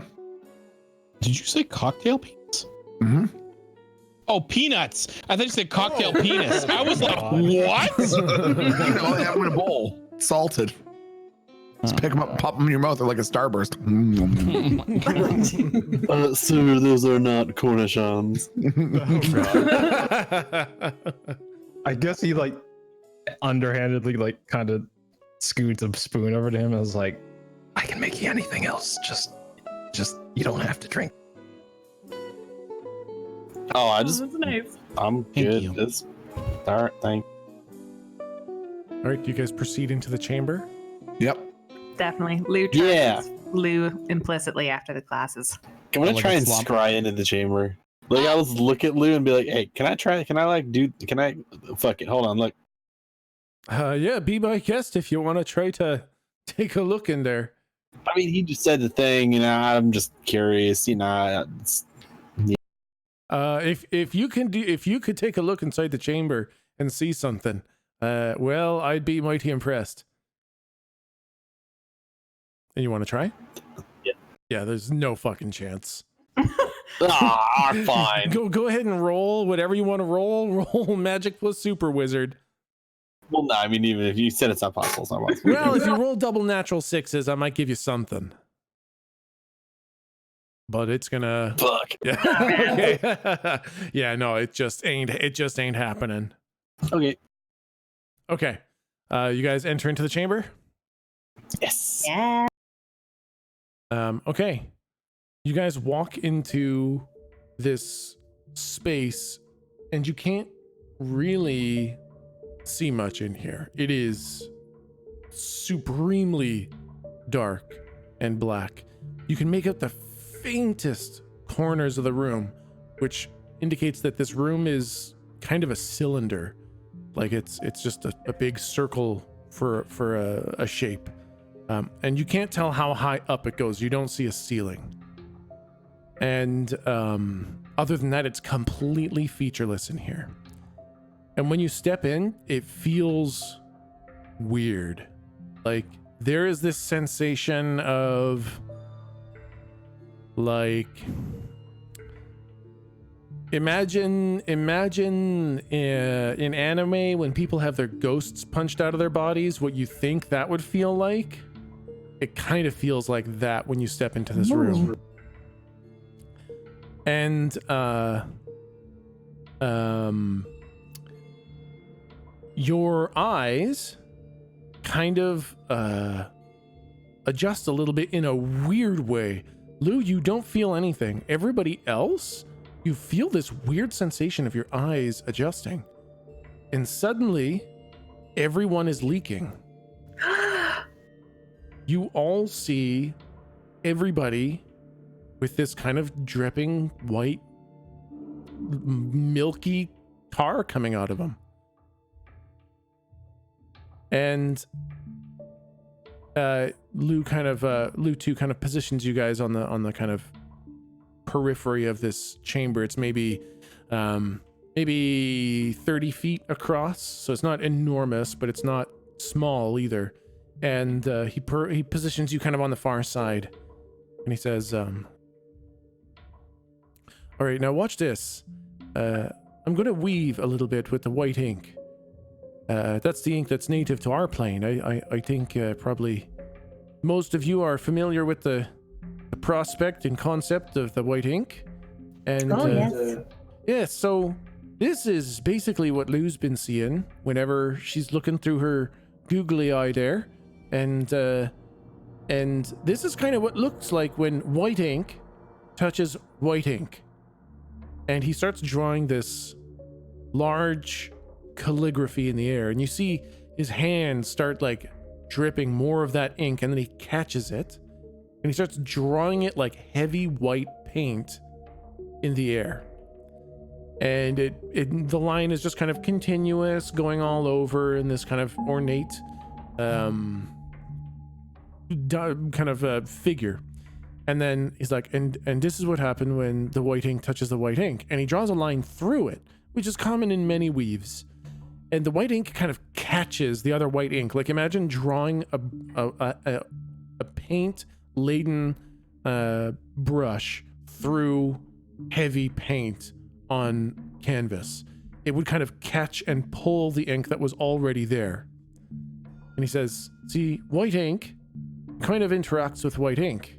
That's basically how magic works for us. You know, you move around the white ink, it gets all tangled up with itself, and bing bang, Bob's your uncle, that's how you get to spell. But, well, you see, there's more than just white ink in the whole great existence. I'm pretty sure you've all figured that out by now too. Lou's glasses there let her see into, you know, the other inks. There are exactly 4 other inks. There's blue, red, green, gold, and of course our native white. But the interesting part, I'm not sure if you know this, but they don't interact at all. They just seem to ignore each other's existence. And he concentrates, and what you see him do requires an immense amount of effort. You see him strain as he tries to draw a line in the air, and he only draws about 3 inches. But what you see is the white ink streak that he drew, and it splits open just a little tiny bit, and a tiny little drip of blue ink starts to come through it. And he says, you see this? And then he draws a thick white line of white ink through the air underneath where this little blue tear in the air is. And that drip just passes through the white line, just as if like there's no interaction. They don't even register each other's existence. He says, now I've done quite a bit of research onto this. My glasses here help me see into the other planes, but why do they even exist? Why are there more than one ink? Why can't they interact with each other at all? Do you have any ideas? I'd like to hear, do any of you have any ideas why this is? Whoa. Is it like a dimension thing? Like we exist in the same space, but not in the same plane? That's a pretty good idea. That's a little bit of what it is now. But you see, here's the thing. I think there is only one ink. I think there's one prime ink. I call it the prime ink because I think it came before everything else. And I think every other ink is a fracture of that original prime ink. Something happened, and I don't know what or how long ago. My guess is probably around the time of the Big Bang, if that it seems to fit the theme of what I think happened. I think someone or something did something to the prime ink. They shattered it. And from that great prime ink, came the 5 lesser fractions of it, so distinctly separated from each other that they don't even interact. They're completely separate pieces of the universe. Whatever great force that held them together is gone, and I think we're all worse for it. Why do you think it's worse? Because we should all be the Prime Ink. We're only 1/5 of what we should be. I think existence was the Prime Ink, and I think we're just small fractions of it. Yeah, go ahead. When he caused the blue ink when he like summoned that, you said that he like broke open a stroke of white to produce the blue? Yeah. So when you first mentioned the Prime Ink, like is he using like weaving in the white to summon blue through, or was the blue like a subgroup within the white? He used the white to create a portal into the blue ink. Yep. Got it. Holy smokes. Yep, which is why he was only able to cut a 3-inch hole in the fabric of reality. Cool. Okay. And now he conjures an image. This is all made of white ink, but he's finishing the spell so that it actually materializes physically into an image. So the colors are not the colors of anything else. It's all white ink going forwards. And what you see is a liquid pouring down from the blackness above you. It's this semi-translucent liquid with a pearlescent sheen flowing down from above. And then the liquid freezes still, a solid pearlescent piece of glass suspended in the air. And then it cracks evenly into 5 long strands standing vertically. And the pearlescent sheen on it shifts as it cracks, assembling all of the white, green, blue, red, and gold sheens exclusively to each strand. Then the strands liquefy again and begin pouring down out of the infinite above into the 5 different colored pools on the ground. And they kind of move and separate along the ground until they kind of form evenly spaced kind of pentagon around the room kind of thing. And he says, each person on each plane is only a fraction of what they're supposed to be, exactly 1/5 of their full self. And I don't think we feel it normally because we were born that way. But I think if you search, if you look really deep down inside yourself, I think you can feel it, that sense of being incomplete. I think that's why we feel hopeless or lost. I think that's why we get lonely. I think the only reason we feel lonely is because deep down inside, we're only a part of what we're supposed to be. And then the liquid stops pouring into those pools, and the different colored pools just sit there. And these cities start to assemble. Tiny people made entirely from the color pool that they were rising out of start moving around in these little cities. Worse off, even if by chance, somehow, you manage to find your parallel and try to reform or regroup, you wouldn't be able to. Things don't even interact anymore. It's a hopeless state. It suggests that we can never, ever be whole again. And then all the ink in each pool melts again. All the cities melt and the people melt and everything just kind of liquefies back into the original little circular pools.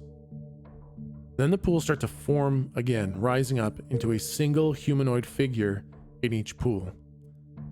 The figure has a hood on, gloves, and any identifying feature is hidden. The thing I've come to learn is that there's one major person or major being on each plane, capable of going on beyond the rules that I understand. They're able to manipulate the other inks.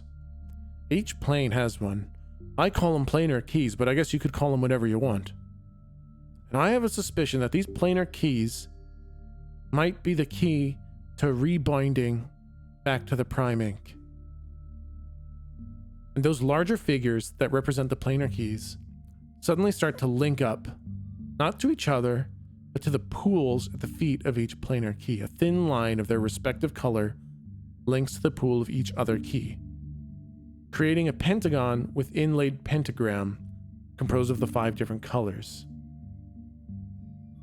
And if you look on Roll20, I did a very crappy job of what that basically looks like. Wow. Hey, that took me 5 minutes, okay? Wow. It was a lot of work.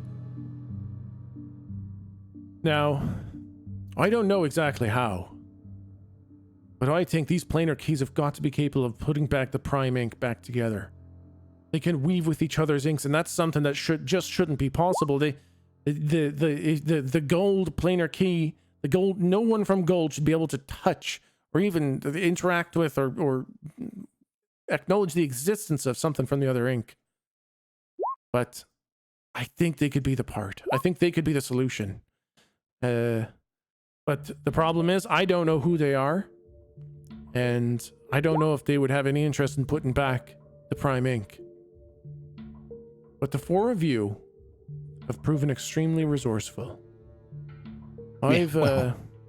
Yeah, well, yes, I mean, honestly, I've talked with adventurers for thousands of years now, and I'm always able to find someone capable of helping to some degree.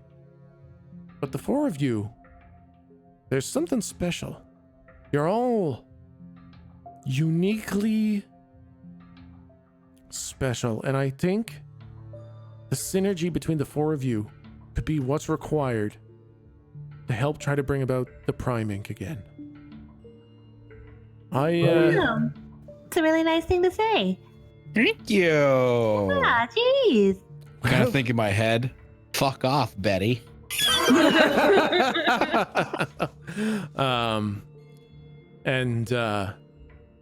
He says, now, what I'm gonna ask you to do is a task that, well, I'm not sure it's even possible, but if anyone could even try, I think it's you. And I need you to find the planar keys. Find a way to bring back the prime ink. I'll help wherever I can. But this is gonna have to be mostly you guys who do it. And the key on this plane, all I know is that the name is Kerr, but I don't know who or what that is. I think the first thing you're gonna need to do is find Kerr and find a way to convince him to help us. I've heard the name before. Good news and bad news. Yeah. I mean, so we've heard of Kerr, just like Godric says. But have you seen, all of the bad, all of the bad militaristic stuff that's gone on with some planets? You know how sometimes they get exploded and stuff? I'm not gonna lie. I watch a lot of things, and there's a lot of bad stuff going on in a lot of places. Oh. Well, I think Kerr is a bad person. It seems like their ultimate goal is to just use up the ink of whole planets, like to suck the life out of entire populations. Do you guys, is that right? Is my impression of Kerr right, guys? I have no idea. I have no idea. I didn't think we met Kerr. No, but When we've did we had talk to Kerr? We kind of did. All right. So, Lou, I think you're on to something there. I'm pretty sure that's it. But I remember Volos, Lou, other Lou. Do you know Volos? That was the other thing I wanted to bring up. That's the bad news. You could just call me Lou too. It gets confusing with Lou and other Lou. Just call me Lou too. Sorry, Lou too. Do you know this dude Volos?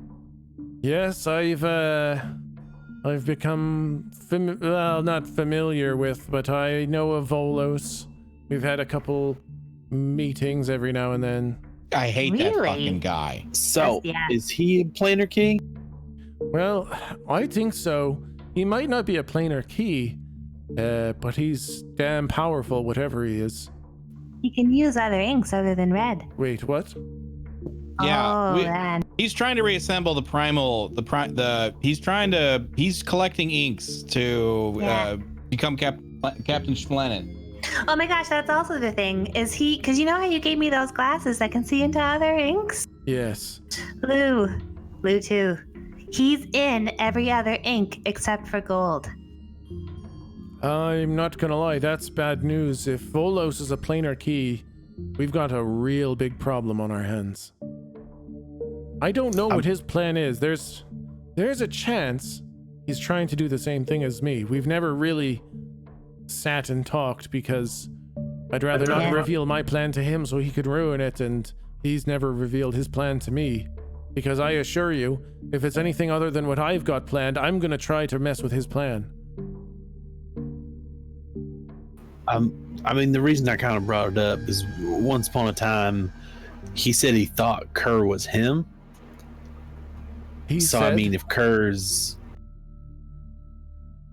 That's right. He said Kerr is the me in this plane, in this ink. He was talking about these 5 pieces. We thought we were doing some phase shit with the Ereshkigal, and I think maybe I misread that. If he's talking about 5 pieces, I think maybe he's talking about this. If Volos knows about the planar keys, and if Volos knows that Kerr is one of the planar keys, he's gonna be looking for Kerr. And I don't know what he's doing, but I can only assume it's not good. It's not in our best interest. I think bringing back the prime ink for everyone that's the best thing for us. I think it'll fix this deep down sadness that just haunts everyone. I think it would be better for everyone if we bring it back. I don't think Volos is as benevolent as that. Well, what do you think he wants to do with it then? Smash it all to pieces? Well, okay, so Lou, I gave you one of those coins, right? Right. Those coins are prime ink.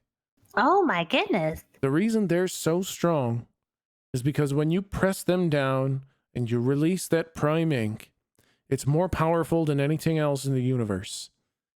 And I can only guess that Volos wants to control the prime ink. Oh. Maybe I'm wrong. Maybe he wants to give everybody the prime ink, but that doesn't seem to be keeping with his... Yes, exactly. I agree. That doesn't seem to be the Volos that I've met.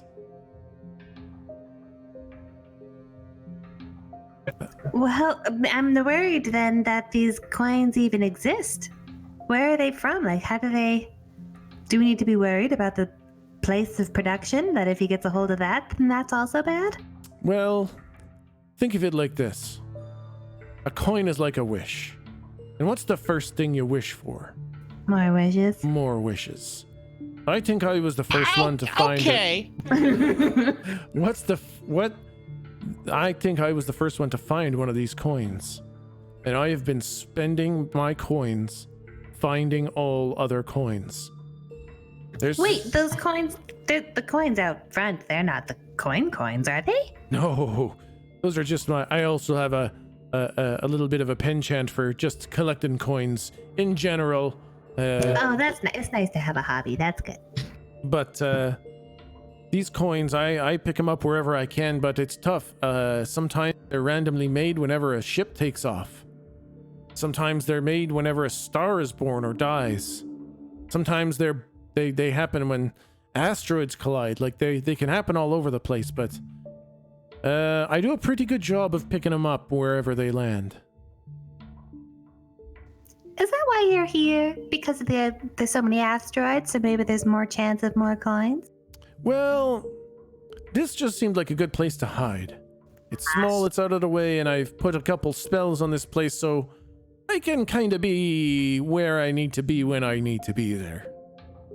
Well, one more piece of bad news then, I guess.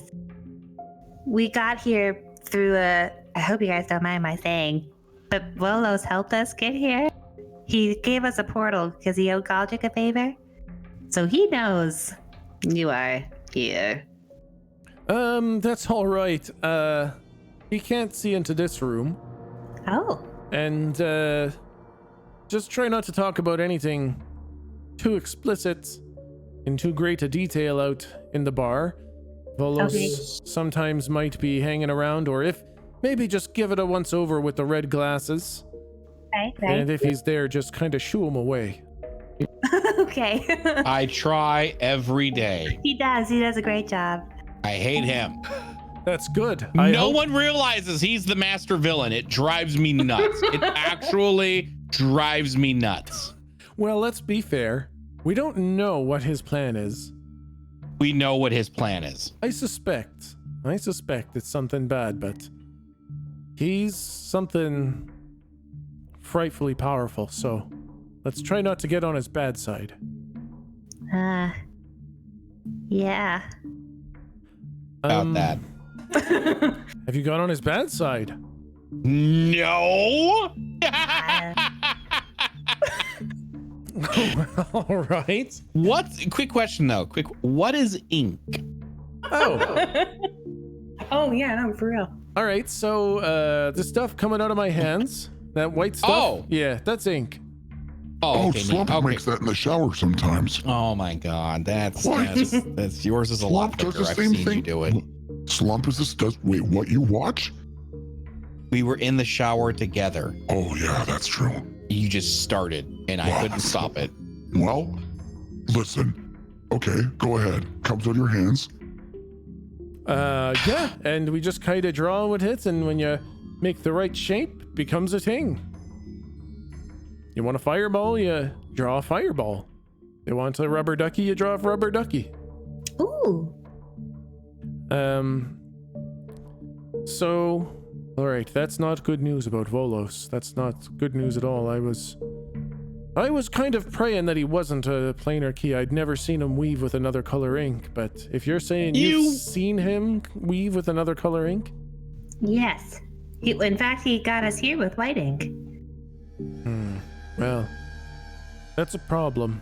Don't be indebted to him, I suppose. Ah. Try Only. to- I immediately wide eye look at every member of the party. I feel absolutely vindicated right now. If you can, try to do what you can to get out of his debt. I don't know what you can do, but I strongly suggest you disentangle yourselves from Volos. He's not a kind force. Slump says, Holy fuck, it's hot in here. I'm gonna look for the thermostat. and then he goes to look for the thermostat because I need to turn on the fucking heat in this house because it's so goddamn hot. I'll be right back. I'm fucking dying. Hold on. Meta. All right, well, I don't think he's gonna find the thermostat. I can just He'll make find it a cooler, thermostat, though. trust me. He's either going to find a thermostat or something to eat, All which right, will well. be your thermostat. I'll make sure there's a thermostat on the wall for him to find. Thank you. He's going to eat it. That's not a thermostat. No. Okay. All right, well. Okay. That's really good. Did you eat the thermostat? Yeah, Mr. Man. Where's my porcelain rhino? Oh. I don't know.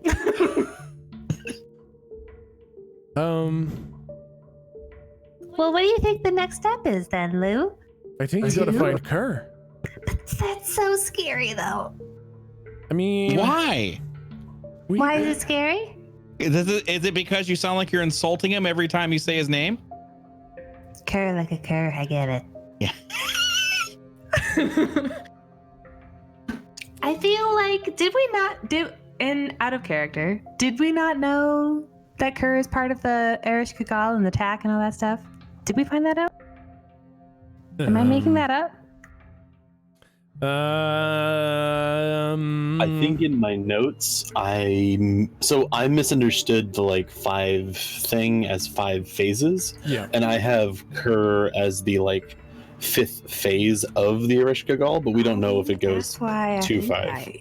Yeah. Because I assumed, I have always sort of assumed that Kerr is at the top of Wait. that, whatever's after the TAC. Yeah, and didn't Garvin know the name Kerr? Didn't we name drop Kerr? Yes, you did. That scared the living bejesus out of him. So yeah, I think that's why I put him, because I have like the 5 phases here.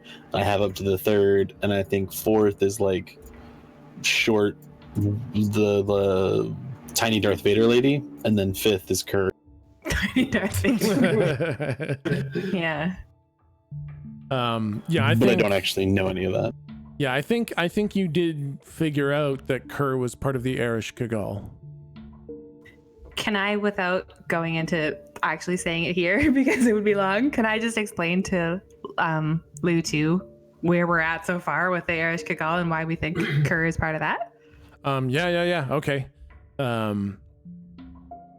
Okay. I guess. Feel free to, if any of my party members are like, that's too much information for this near stranger to have, feel free to like stop her. Oh, talking about Lou too? I don't know. This dude's a fucking like interdimensional space wizard. I think we good. I like that guy. He seems to be anti Volos. So I think that's about as positive as we can get so far. I immediately trust him emphatically, even if he is like the ultimate villain. Yeah, even if he's, I don't care. I've fallen into this guy's trap. I'm like, I trust this guy. Okay, big guy. I pop out the dirt coin. Will this help? I think Jake is a little on the fence about this shit though. It's a nice coin, but I don't think it's gonna bring you any great. I mean, you could shove it in someone's eye, I guess, and hurt their eyeballs. That's about it, though. I think. Can he tell if this is the special wonder coin that we have? Is this primal ink? The coin that you have, yes, it is absolutely.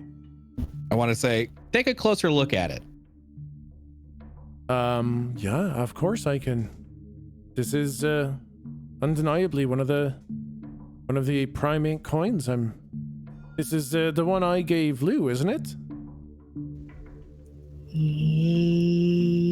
No, this is the one I traded a Russian guy a dirt coin for it. Oh, a Russian guy. What was his name? His accent was horrible. Yeah, he kept on running back and forth. He was Russian everywhere. Yeah, see what I did, Mr. Coiny Dog? That was a really good joke there, Mr. Slump. Yeah, very good. He's don't do those jokes. He was a Russian guy. He traded us for a dirt coin for this. It was in a shop. Oh, well then, count yourself lucky. These are about as powerful as they get.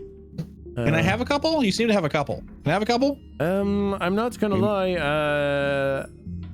These coins, the use of these coins draws unwanted attention. Uh-oh. From who and how? Why? Go on. The planar keys, they can tell when these coins are used. It's like this echoing effect. The use of prime ink is so strong that it's like blood in the water. It's like blood in the water. That's exactly it. And good. Is it? Maybe not. Why don't we just use a few of them, and then the planar keys come to us? We just push them all together. Tie them up. We are literally going to Kerr because he's a planar key, and we're trying to convince him to help us. Why not use these then and have them come to us? What if other... That just saves gas. But what if other key dogs come out and they don't want to be friends? We fucking kill them. Oh. Well... Why am I the only one that thinks this is a bad idea? Hello? Just kill them. Slump's nose starts bleeding. Let's put it this way. The fucking hands and shit. All right, man. Do you know anything about some Lutu? Sorry. Do you know anything about some like creepy ghost hands that suck your juice out? Oh god, those are weird. They're very bad. It sounds like a weave I've seen before. It's yeah, that's a nasty spell, all right. Yeah, I got hand jobbed. Terribly. No, so. he sure did. Unlucky ending there. Yeah. Is that like? Oh, I get it. It had layers, man. I guess yeah. Is that like a planar key material, or could someone else do that? I could probably do that. A planar key. Well, I'm about as roughly as strong as a planar key in the white ink. Okay, what's up, Bluetooth? I mean, that's what I was gonna kind of ask. Like, are you not? I'm not. One? I'm not a planar key. No, there's only one, and the one here is Kerr, and that ain't me. And I might be able to mess with a planar key for a little bit, but I'm pretty sure their ability to weave in the other inks, that would be too much for me to handle. I would have no defense against a red ink attack or a blue ink attack. I'd have no way of defending myself. It would phase right through it. Well, I could probably handle it. Well, I mean, hold on, pump brakes a bit. If your defense wouldn't stop an attack, would the attack affect you? Imagine the blue ink. I put up a shield. Let's think it real simple. I put up a shield to stop stuff from coming through. The white ink, whether woven or unwoven, would just crash against the shield. Blue ink would pass right through the shield until it was then woven into something on the inside of my shield. But how could that? Oh. Because you're made of white ink, right? It would materialize. Oh. The ink would pass right through and then would be woven into something very real in a place where I couldn't do anything about it. Yep, the old pop it through and switcheroo. I know what you mean. All right. Yes. Yeah, the Winston double. Classic The move. classic Winston doubled, exactly. So I don't think fighting a planar key's a good idea, unless you've got something that I don't know about. Yeah, that seems pretty simple. I mean, this all kind of makes my brain just like stops and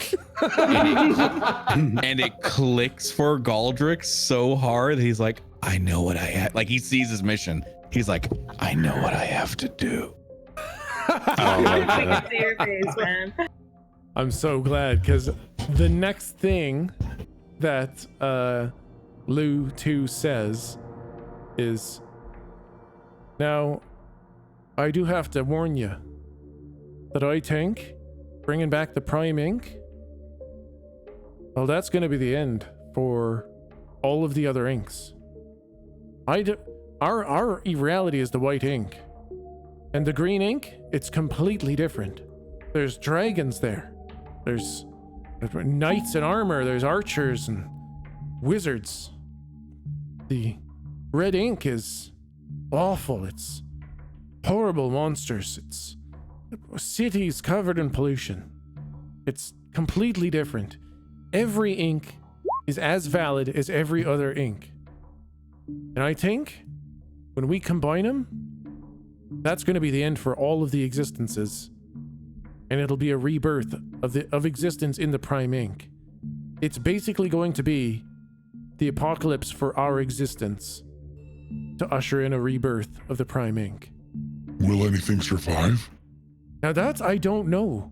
Do you know that's the reason that Foley Dog wants it to happen? Because he'll be there on the reset and he'll be able to take over? That's just it. Maybe there is. Maybe there's some way, if we gather the planar keys, maybe we can direct how that rebirth happens. I don't know. I just don't know. I learned little bits here and there over thousands of years, and I can tell that I know it's going to be the end, but I don't know what it's going to look like on the other side. Now, when you say that we got to gather the planar keys, and we know that at least one of the keys is a person named Kerr, does that dabbed the blood from his nose. does that mean that we might have to convince a bunch of different people to all come together at once? I'm thinking so. Fuck. I think we need to gather the planar keys right here in this chamber. I think this is where we're going to have to bring about the Prime ink. Here, why?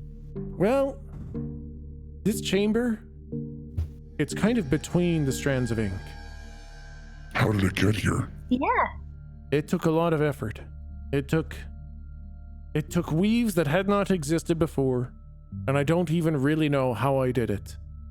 I tried time and time again. I spent more than a fair share of coins trying to create this chamber. And when it finally worked, I'm not really sure what I did different. But I do know that you can't see in here, and the veils between all of the other inks are just a little bit thinner right here. I think this is the nexus where we're going to have to assemble the planar keys and bring about the prime ink. So I've got a keeper question. Yep. Galdrick has been around probably just as long as Lou. Yep. And he's been sent to many different worlds and all that sort of stuff. Yep. But this is the first he's hearing about ink. Yep. Has he ever been to any of these other worlds? Any of these other inks? Or has he solely been a white ink thing? That's a tough question. Or if he's been a part of the other ones, would he remember when he was born into a new one? He would remember, but would he know that he was in another ink? Yeah, because the very big, the whole basis of you did Galdrick in the very beginning was he's been a part of every RP I've ever done. Yes. And I've definitely done dragons and wizards and shit. Like I've done it all. Okay, I'll say. So it's your call. I know. This is your flair here. Yeah, it is absolutely canon, and I do have it written that Galdrick has absolutely been in the other inks. 100%. Okay. But I don't know that Galdrick knows that. Maybe he can put it together from hearing about dragons and all that other stuff. Yeah, when you said that, my eyes are just like, oh shit. Yeah. I guess my keeper question then is, are all of the inks just time periods of like one path that sort of like diverged? Like, is there a linear like flow of time? Or, is the green one, Knights and Dragons kind of like perpetually in the weird magical 1300s, whereas, where we are now is in the future? No, so it's not a time separation. It's definitely like Big Bang happened. Time began linearly for all 5 inks at that spot. And it's just progressed such to the point where right now, where you are, it's Space Cowboys. Right now, where green ink is, it's dragons and stuff. And that's kind of how the different inks not temporally separated. There's one other thing that I think I should tell you. Okay. There have been movements, big movements, that I think could throw a wrench in our plan. I think Volos might be working on his own little apocalypse. And I think, Slump, this is hard for me to say. Uh-huh. I think the spice that made you what you are, Uh-huh. I think that's another apocalypse. I think if the spice or Volos or whatever else succeeds, it could ruin our chances of ever bringing back the Prime Ink. And if Kerr is who you think they are, high up on the Erish Kigal, destroying everything, that smells an awful lot like another apocalypse. We're gonna need to stop those other apocalypses and make sure that the only way everything ends is exactly the way we want it to. We want to make sure that no one gets to become God on the other side. We want what the Prime Ink should be. We want everybody to be whole. We don't want any one person to be more whole than the rest. So if you see an apocalypse coming, you stop it. Other than getting the planar keys and bringing them here.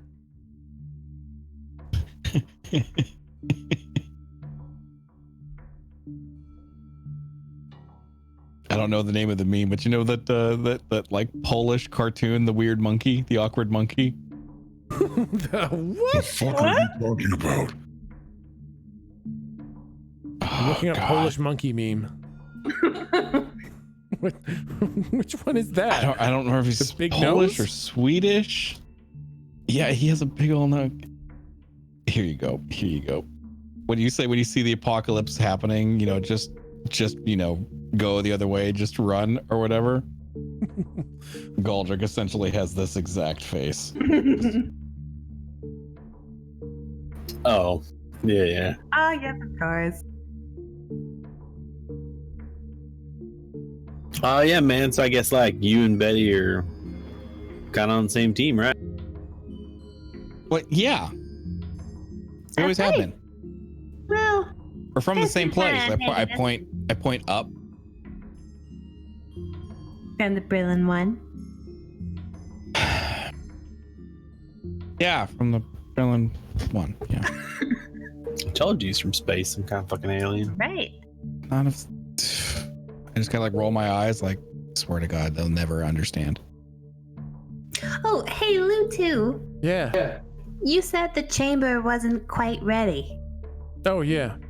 What needs to happen still? Oh, it's ready now. It's just I needed to, I needed to anchor Murder it. us all. Well, no, I needed to anchor it. This is dangerous information, but I don't think there's... I think I've done a good job of protecting it, but I guess if you're going to be here, and you're going to be bringing the planar keys here, there's something you should know. And this is probably a reason that you should never, ever tell Volos these things that I've told you. I take a big scoop of peanut butter martini. I had to anchor the chamber. A couple more spells to make sure that we're anchored solidly to the bar. If you're in this chamber and someone detaches it, that's it. Forever. There's no way to anchor this from this side. This chamber, if it becomes detached from an ink, right now I've only ever tethered it to the white ink, but I suppose possibly you could tether it to another ink if you wanted, but if it's not tethered and it's cut loose, you drift in between the strands of ink forever, for all eternity. That's Why kinda would cool. someone detach it? Is that like something that Fully Dog might do to try to prevent us from getting the prime Yes, goop back? that's kind of what I'm thinking. Volos is potentially strong enough to detach it. There are very few beings in the universe that could detach this. Volos, I don't know that he could, but he has near infinite power and he might be able to. Is there a way to stop him? I mean, if that would be tough. Maybe if we had another planar key to match his power, I might be able to delay him, but if he tried to detach this when somebody was inside, that would be it. That person would be lost forever. If we put From what you... Go ahead. if somebody important was in here and it got detached, that would be basically game over. From what you know of the other key doggies, do you think that... Okay. I dab the blood again. Do you think the cur dog is someone we should try to talk to? If Kerr's who you say they are, they sound incredibly dangerous. You might have to But try dangerous to trick them. dangerous to us, dangerous to our enemies. Dangerous to anyone that they think is an enemy. If they've got their own plan and you threaten that plan, they might, kill you.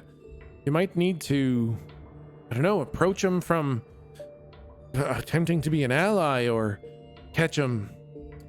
I don't know. I can't think of how you'd have to do it, but you would need to either find a way to kill them or convince them to help. What if... Oh, convince. But what if... Do you know if... So you don't know about the keys in any of the other inks other than Volos, which we talked about? So Kerr is the key here. Volos is apparently the key for red. The key for green is a little bit tricky. It's not... There's something wrong with green. I can't find a key or any information about it. And it seems like there is no key for green. Whoa, no. Key for blue is something a little strange. I don't think it's a person. I'm not sure what it is, but from the stories I hear, it's not a person. But it's a living thing, like an animal or something? I think it's living, but I don't think it's simply a person. It might be some sort of a person, but it's not like you or me. It's not just a human person that got this incredible power. Slump is staring at Lutu, and then his eyes go wide, and then all of a sudden he goes, and his bottom lip starts to quiver, and he says, Mr. Lutu, yes, Lump. I think I know what the key is. For what? For Blue? For Blue. What? But you gotta be real careful. and he pops open the little egg, and out comes Kevin. You gotta be gentle, though. He likes little sunflower seeds. Slump, that's so generous. I promise. If ever I took your little chicken there, I'd be mighty kind to it, but I don't think that's the planar key for Blue.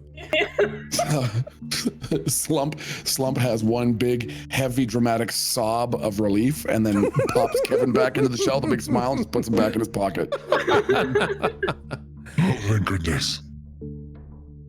And the planar key for gold is, well, Don't say it's a fucking hair. I know. What? Don't say it's a fucking hair. It's not a fucking hair. Okay, good, alright. Never mind. It's not a fucking hair. I know who the planar key for gold is, but that's information that I'll talk about that when we get to that point. You fuckstick? Alright, it's not me, and I'm not a fuckstick. Okay, alright, sorry. But when we get to that point, Don't mind him. I think gold will help us when the time comes. Well, that was my question, I guess, is what if we get, at least find one friendly key to help us get with the other keys? Because we can't, we're just people. I don't see how, how we can influence these all-powerful kind of beings without help. Well, the key, if Kerr is just the leader of the Erish Kigal, that's just a person. You can just talk to him. Fighting him might not be a great idea. I don't think you can beat a planar key, but you can just talk to him. They're just a person. I suppose so. We gotta, get our debating skills up. Find something they want. Find something you can offer them. Or find a reason to explain why what we're working on is a better plan than what they're working on. All right. The other thing is, don't talk about me, because some of the planar keys or the people around them, they got keen to my existence and what I was doing. When I was using all the keys, they're the coins, to build this little corner of existence for me and Mr. Locke. Well, I didn't realize it was like blood in the water. I didn't know I'd be bringing attention to myself. And I got quite a bit of attention, and there were quite a bit of people keen to what I was doing, and they're none too happy about it. So don't draw attention to me or this being my plan at all, because that's a pretty quick turn off to a lot of the planar keys and the people around them. Understood. I want Slump to lean in towards Mr. Locke and say, "Are you the golden key?" Locke's in the bar. You guys are like in the chamber. Locke is like, oh, that's outside. right. But Okay, you could lean your head out the door. Okay, yeah, Slump does that. Are you the key? No. What? Fuck. Slump goes back into the room.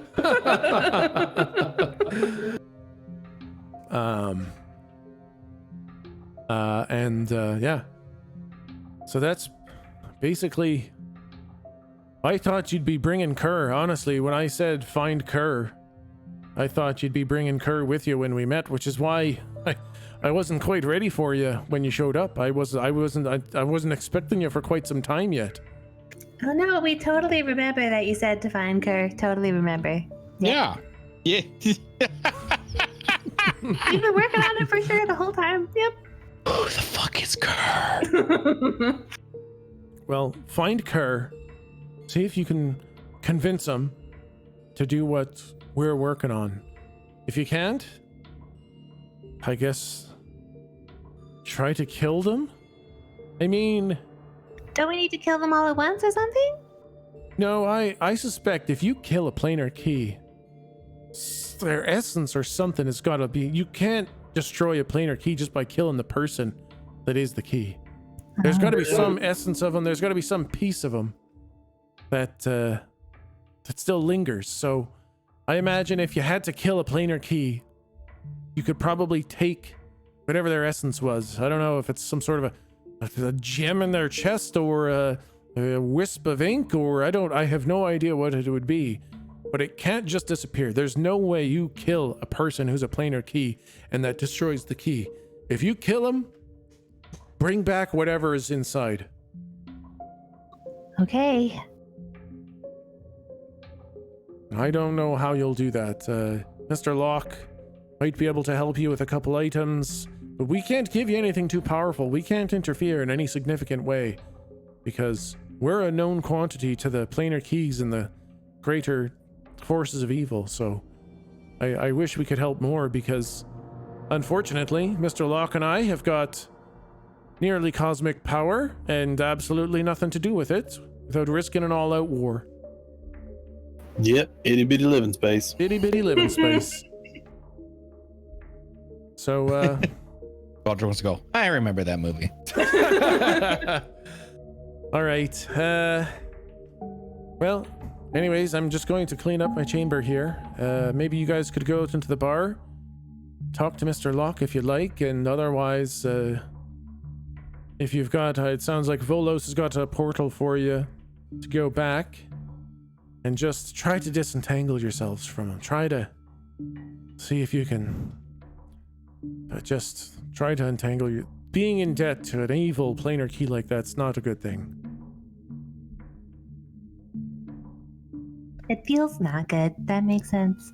Could you describe one more time what each of the other ink places are like? Yeah, sure. So, you know, our ink is our ink, and we all know what that's like. The red ink is just an awful, awful place. It's like festering swamps and awful poisonous bogs and dark, evil forests surrounding these overcrowded, overpolluted cities. That's the green one you said, sorry? This is red. Oh, red. Okay. Yes. Sorry. And okay, my ears went fucky there for a minute. You said it's big, gross swamps and yucky buildings and stuff? Yes, it's got big gross swamps and then these cities that are overcrowded and overpolluted. Okay. And there's these like monsters or something like that run the governments there. They pretend to be people, but they're actually horrible, nasty monsters and demons and cruel things like that. That's the red ink. Okay. The green ink is like, well, it looks an awful lot like back in the medieval days of right here. It's got knights and it's got castles and cities, but it's also got mystical creatures like dragons and unicorns and like multi-eyeballed balls of teeth and insane creatures like that. Okay. The blue ink is interesting. The blue ink, it's almost seems like water as far as you can see. Small spits of land here and there, but it's largely water. It's people who make a living shipping goods to and from the islands, and those that make a living stealing from the people doing the shipping. Okay. And the gold ink is something really quite interesting. The gold ink is it's a world that's been destroyed by the people who inhabited it, and what small population could survive, they built these incredible steam and airships. They live in the skies all the time. They've built entire flying cities operating on steam power. And the wizards, the magic users of the gold ink, live like gods of the cities. That's basically what the different inks are like. Okay, thank you. No Holy problem. fuck. So I'm gonna get this cleaned up. You guys go have a drink. Try to let this all sink in. It's a lot of information. Try to drink a woe off and have a word with Mr. Locke. He's good at taking your mind off the troubles of the world. Right, but we gotta be careful what we say, right? In case Volos is there. Or I guess I'll just look around. I'll look around. It's okay. All right. Thanks and good luck, guys. Well, guess we'll die then. Try not to die. Try not to die. Just Okay, so let's review what we know about each of the planar keys. So the Goldie dog he doesn't want to talk about. The blue key dog he thinks is something that's probably alive, but we don't know what. The red key is Mr. Volley Dog. The white key is Kerr. And the green key is what? Maybe nothing. He was thinking the green maybe doesn't have a key. Okay. Well, how the flying fuck do we pick which one to go for? Right? It sounds like maybe we should do this one first. I think if you get Kerr, if you get the white ink key, I think that'll make the rest a lot easier. Having the power of a planar key, I think that'll help us. Do you know anything about Kerr? Is he friendly? I only knew the name. I didn't even know it was a person until you told me they were the leader of the Irish Kigal. Well, for fuck's sake. I can try to do a little bit of information gathering, but when I move around anywhere near the planar keys, they can tell. They can feel. When I use a coin, they can tell. And when I'm using big weaves to look at them, they can usually see me. So I'm going to have to be really careful looking at this Kerr person. Okay. I mean, could I probably can't do weaves you can do, but can I act like it's your proxy? So I can go peeking and all they see is little old me, not you? You could do that. I wouldn't use the chamber just because I don't want to risk, I mean, no offense to you, Jake. No, I don't want to expose the chamber. No. I mean, like, if we go on back to white ink, whatever Yeah. fuck, I don't know, cow art, and I'm just tooting around, like, what do you do? Like, I'm pretty new to this shit. Like, I know how to do little scry thing, and you saw me fuck that up on the room. Like, is that it? Or is there some other, like, I like flap my hands around. Some other thing? I don't know, man. All right, so I see what you're saying. If you use just some sort of a basic scry on a planar key, they'll be able to look right back at you. And that's not something that we want. We don't want them knowing that anyone's looking for them. But with a little bit more finesse, you might be able to have a powerful scry that could look near them. Maybe not at them, but just get some sort of a vague idea. Don't look too close. That's what I have to do. So I could show you. As long as they're not the target, or you're gonna show me a thing. I'll show you how to do a little bit of a. It's a sneaky scry, and yeah, you don't want to look right at them. You want to look away from them in general area. Don't ask too many questions about the specifics of them. Ask questions about around them, and then hopefully you shouldn't ping them too hard that they hear you. All right. And he does show you the scry spell that's a little bit sneaky. It's very much similar to what you were doing, but it's like less targeted. You don't need to so right now the way the scry spell is worded, right, you can look on a person, place, or thing kind of thing in another place or time. You can now make it more general, and basically if you don't know what you're looking for, or you want to look in a general area or more generalized, non-specific, like if you say I want to look at Kerr's gonna know you're looking in. But if you want to say I want to look at the leaders of the TAC or the source of the Black Prism or something like that, I can be a little bit more vague with what you see, but also Kerr won't be able to tell that you're looking in. So you can ask more, you can have more generalized scries. Nice. Got it. And it's now essentially 10 o'clock, guys. What the fuck are we gonna do? Fuck, what the fuck? So I think on that note, we'll wrap it up. And I think we'll start next time with you guys in the bar. You guys can hang out in the bar. You can talk to Mr. Locke, and you can really hash out the details of what you have heard, what you think. And you guys can try to formulate a little bit of a plan of action for what you're going to do next. Sounds fucking great to me. Yeah. I'm gonna stare into my martini glass full of peanut butter. Well, awesome, guys. I was super nervous about the massive fucking lore dump for tonight, but Fuck it. Fucking nailed it. Yeah, it Yeah, it was literally, it awesome. all makes so much more sense now, and is also fucking terrifying. Seems incredibly daunting, but in a fun way. Like, how the fuck are we going to get all these different planar keys into one area? I have no fucking clue, but you we'll guys can try. see when I was saying like you guys are like 1% of the way through the campaign. Yeah. Let me tell Yep. you that every other Inks world is completely built already for you. Oh my god. Yeah. Shit. I don't even know when we're gonna get there. All right. The search begins for planar key number 1. Yeah, basically. Planar key number 1 search coming up. It's like we just finished the prologue. Honestly, Yeah, basically, chapter yeah. Tutorial over. Yeah. Tutorial over. Yeah. Yeah, exactly. Well, All right, I'll see you guys next Friday. yeah, I'll see you guys next Friday.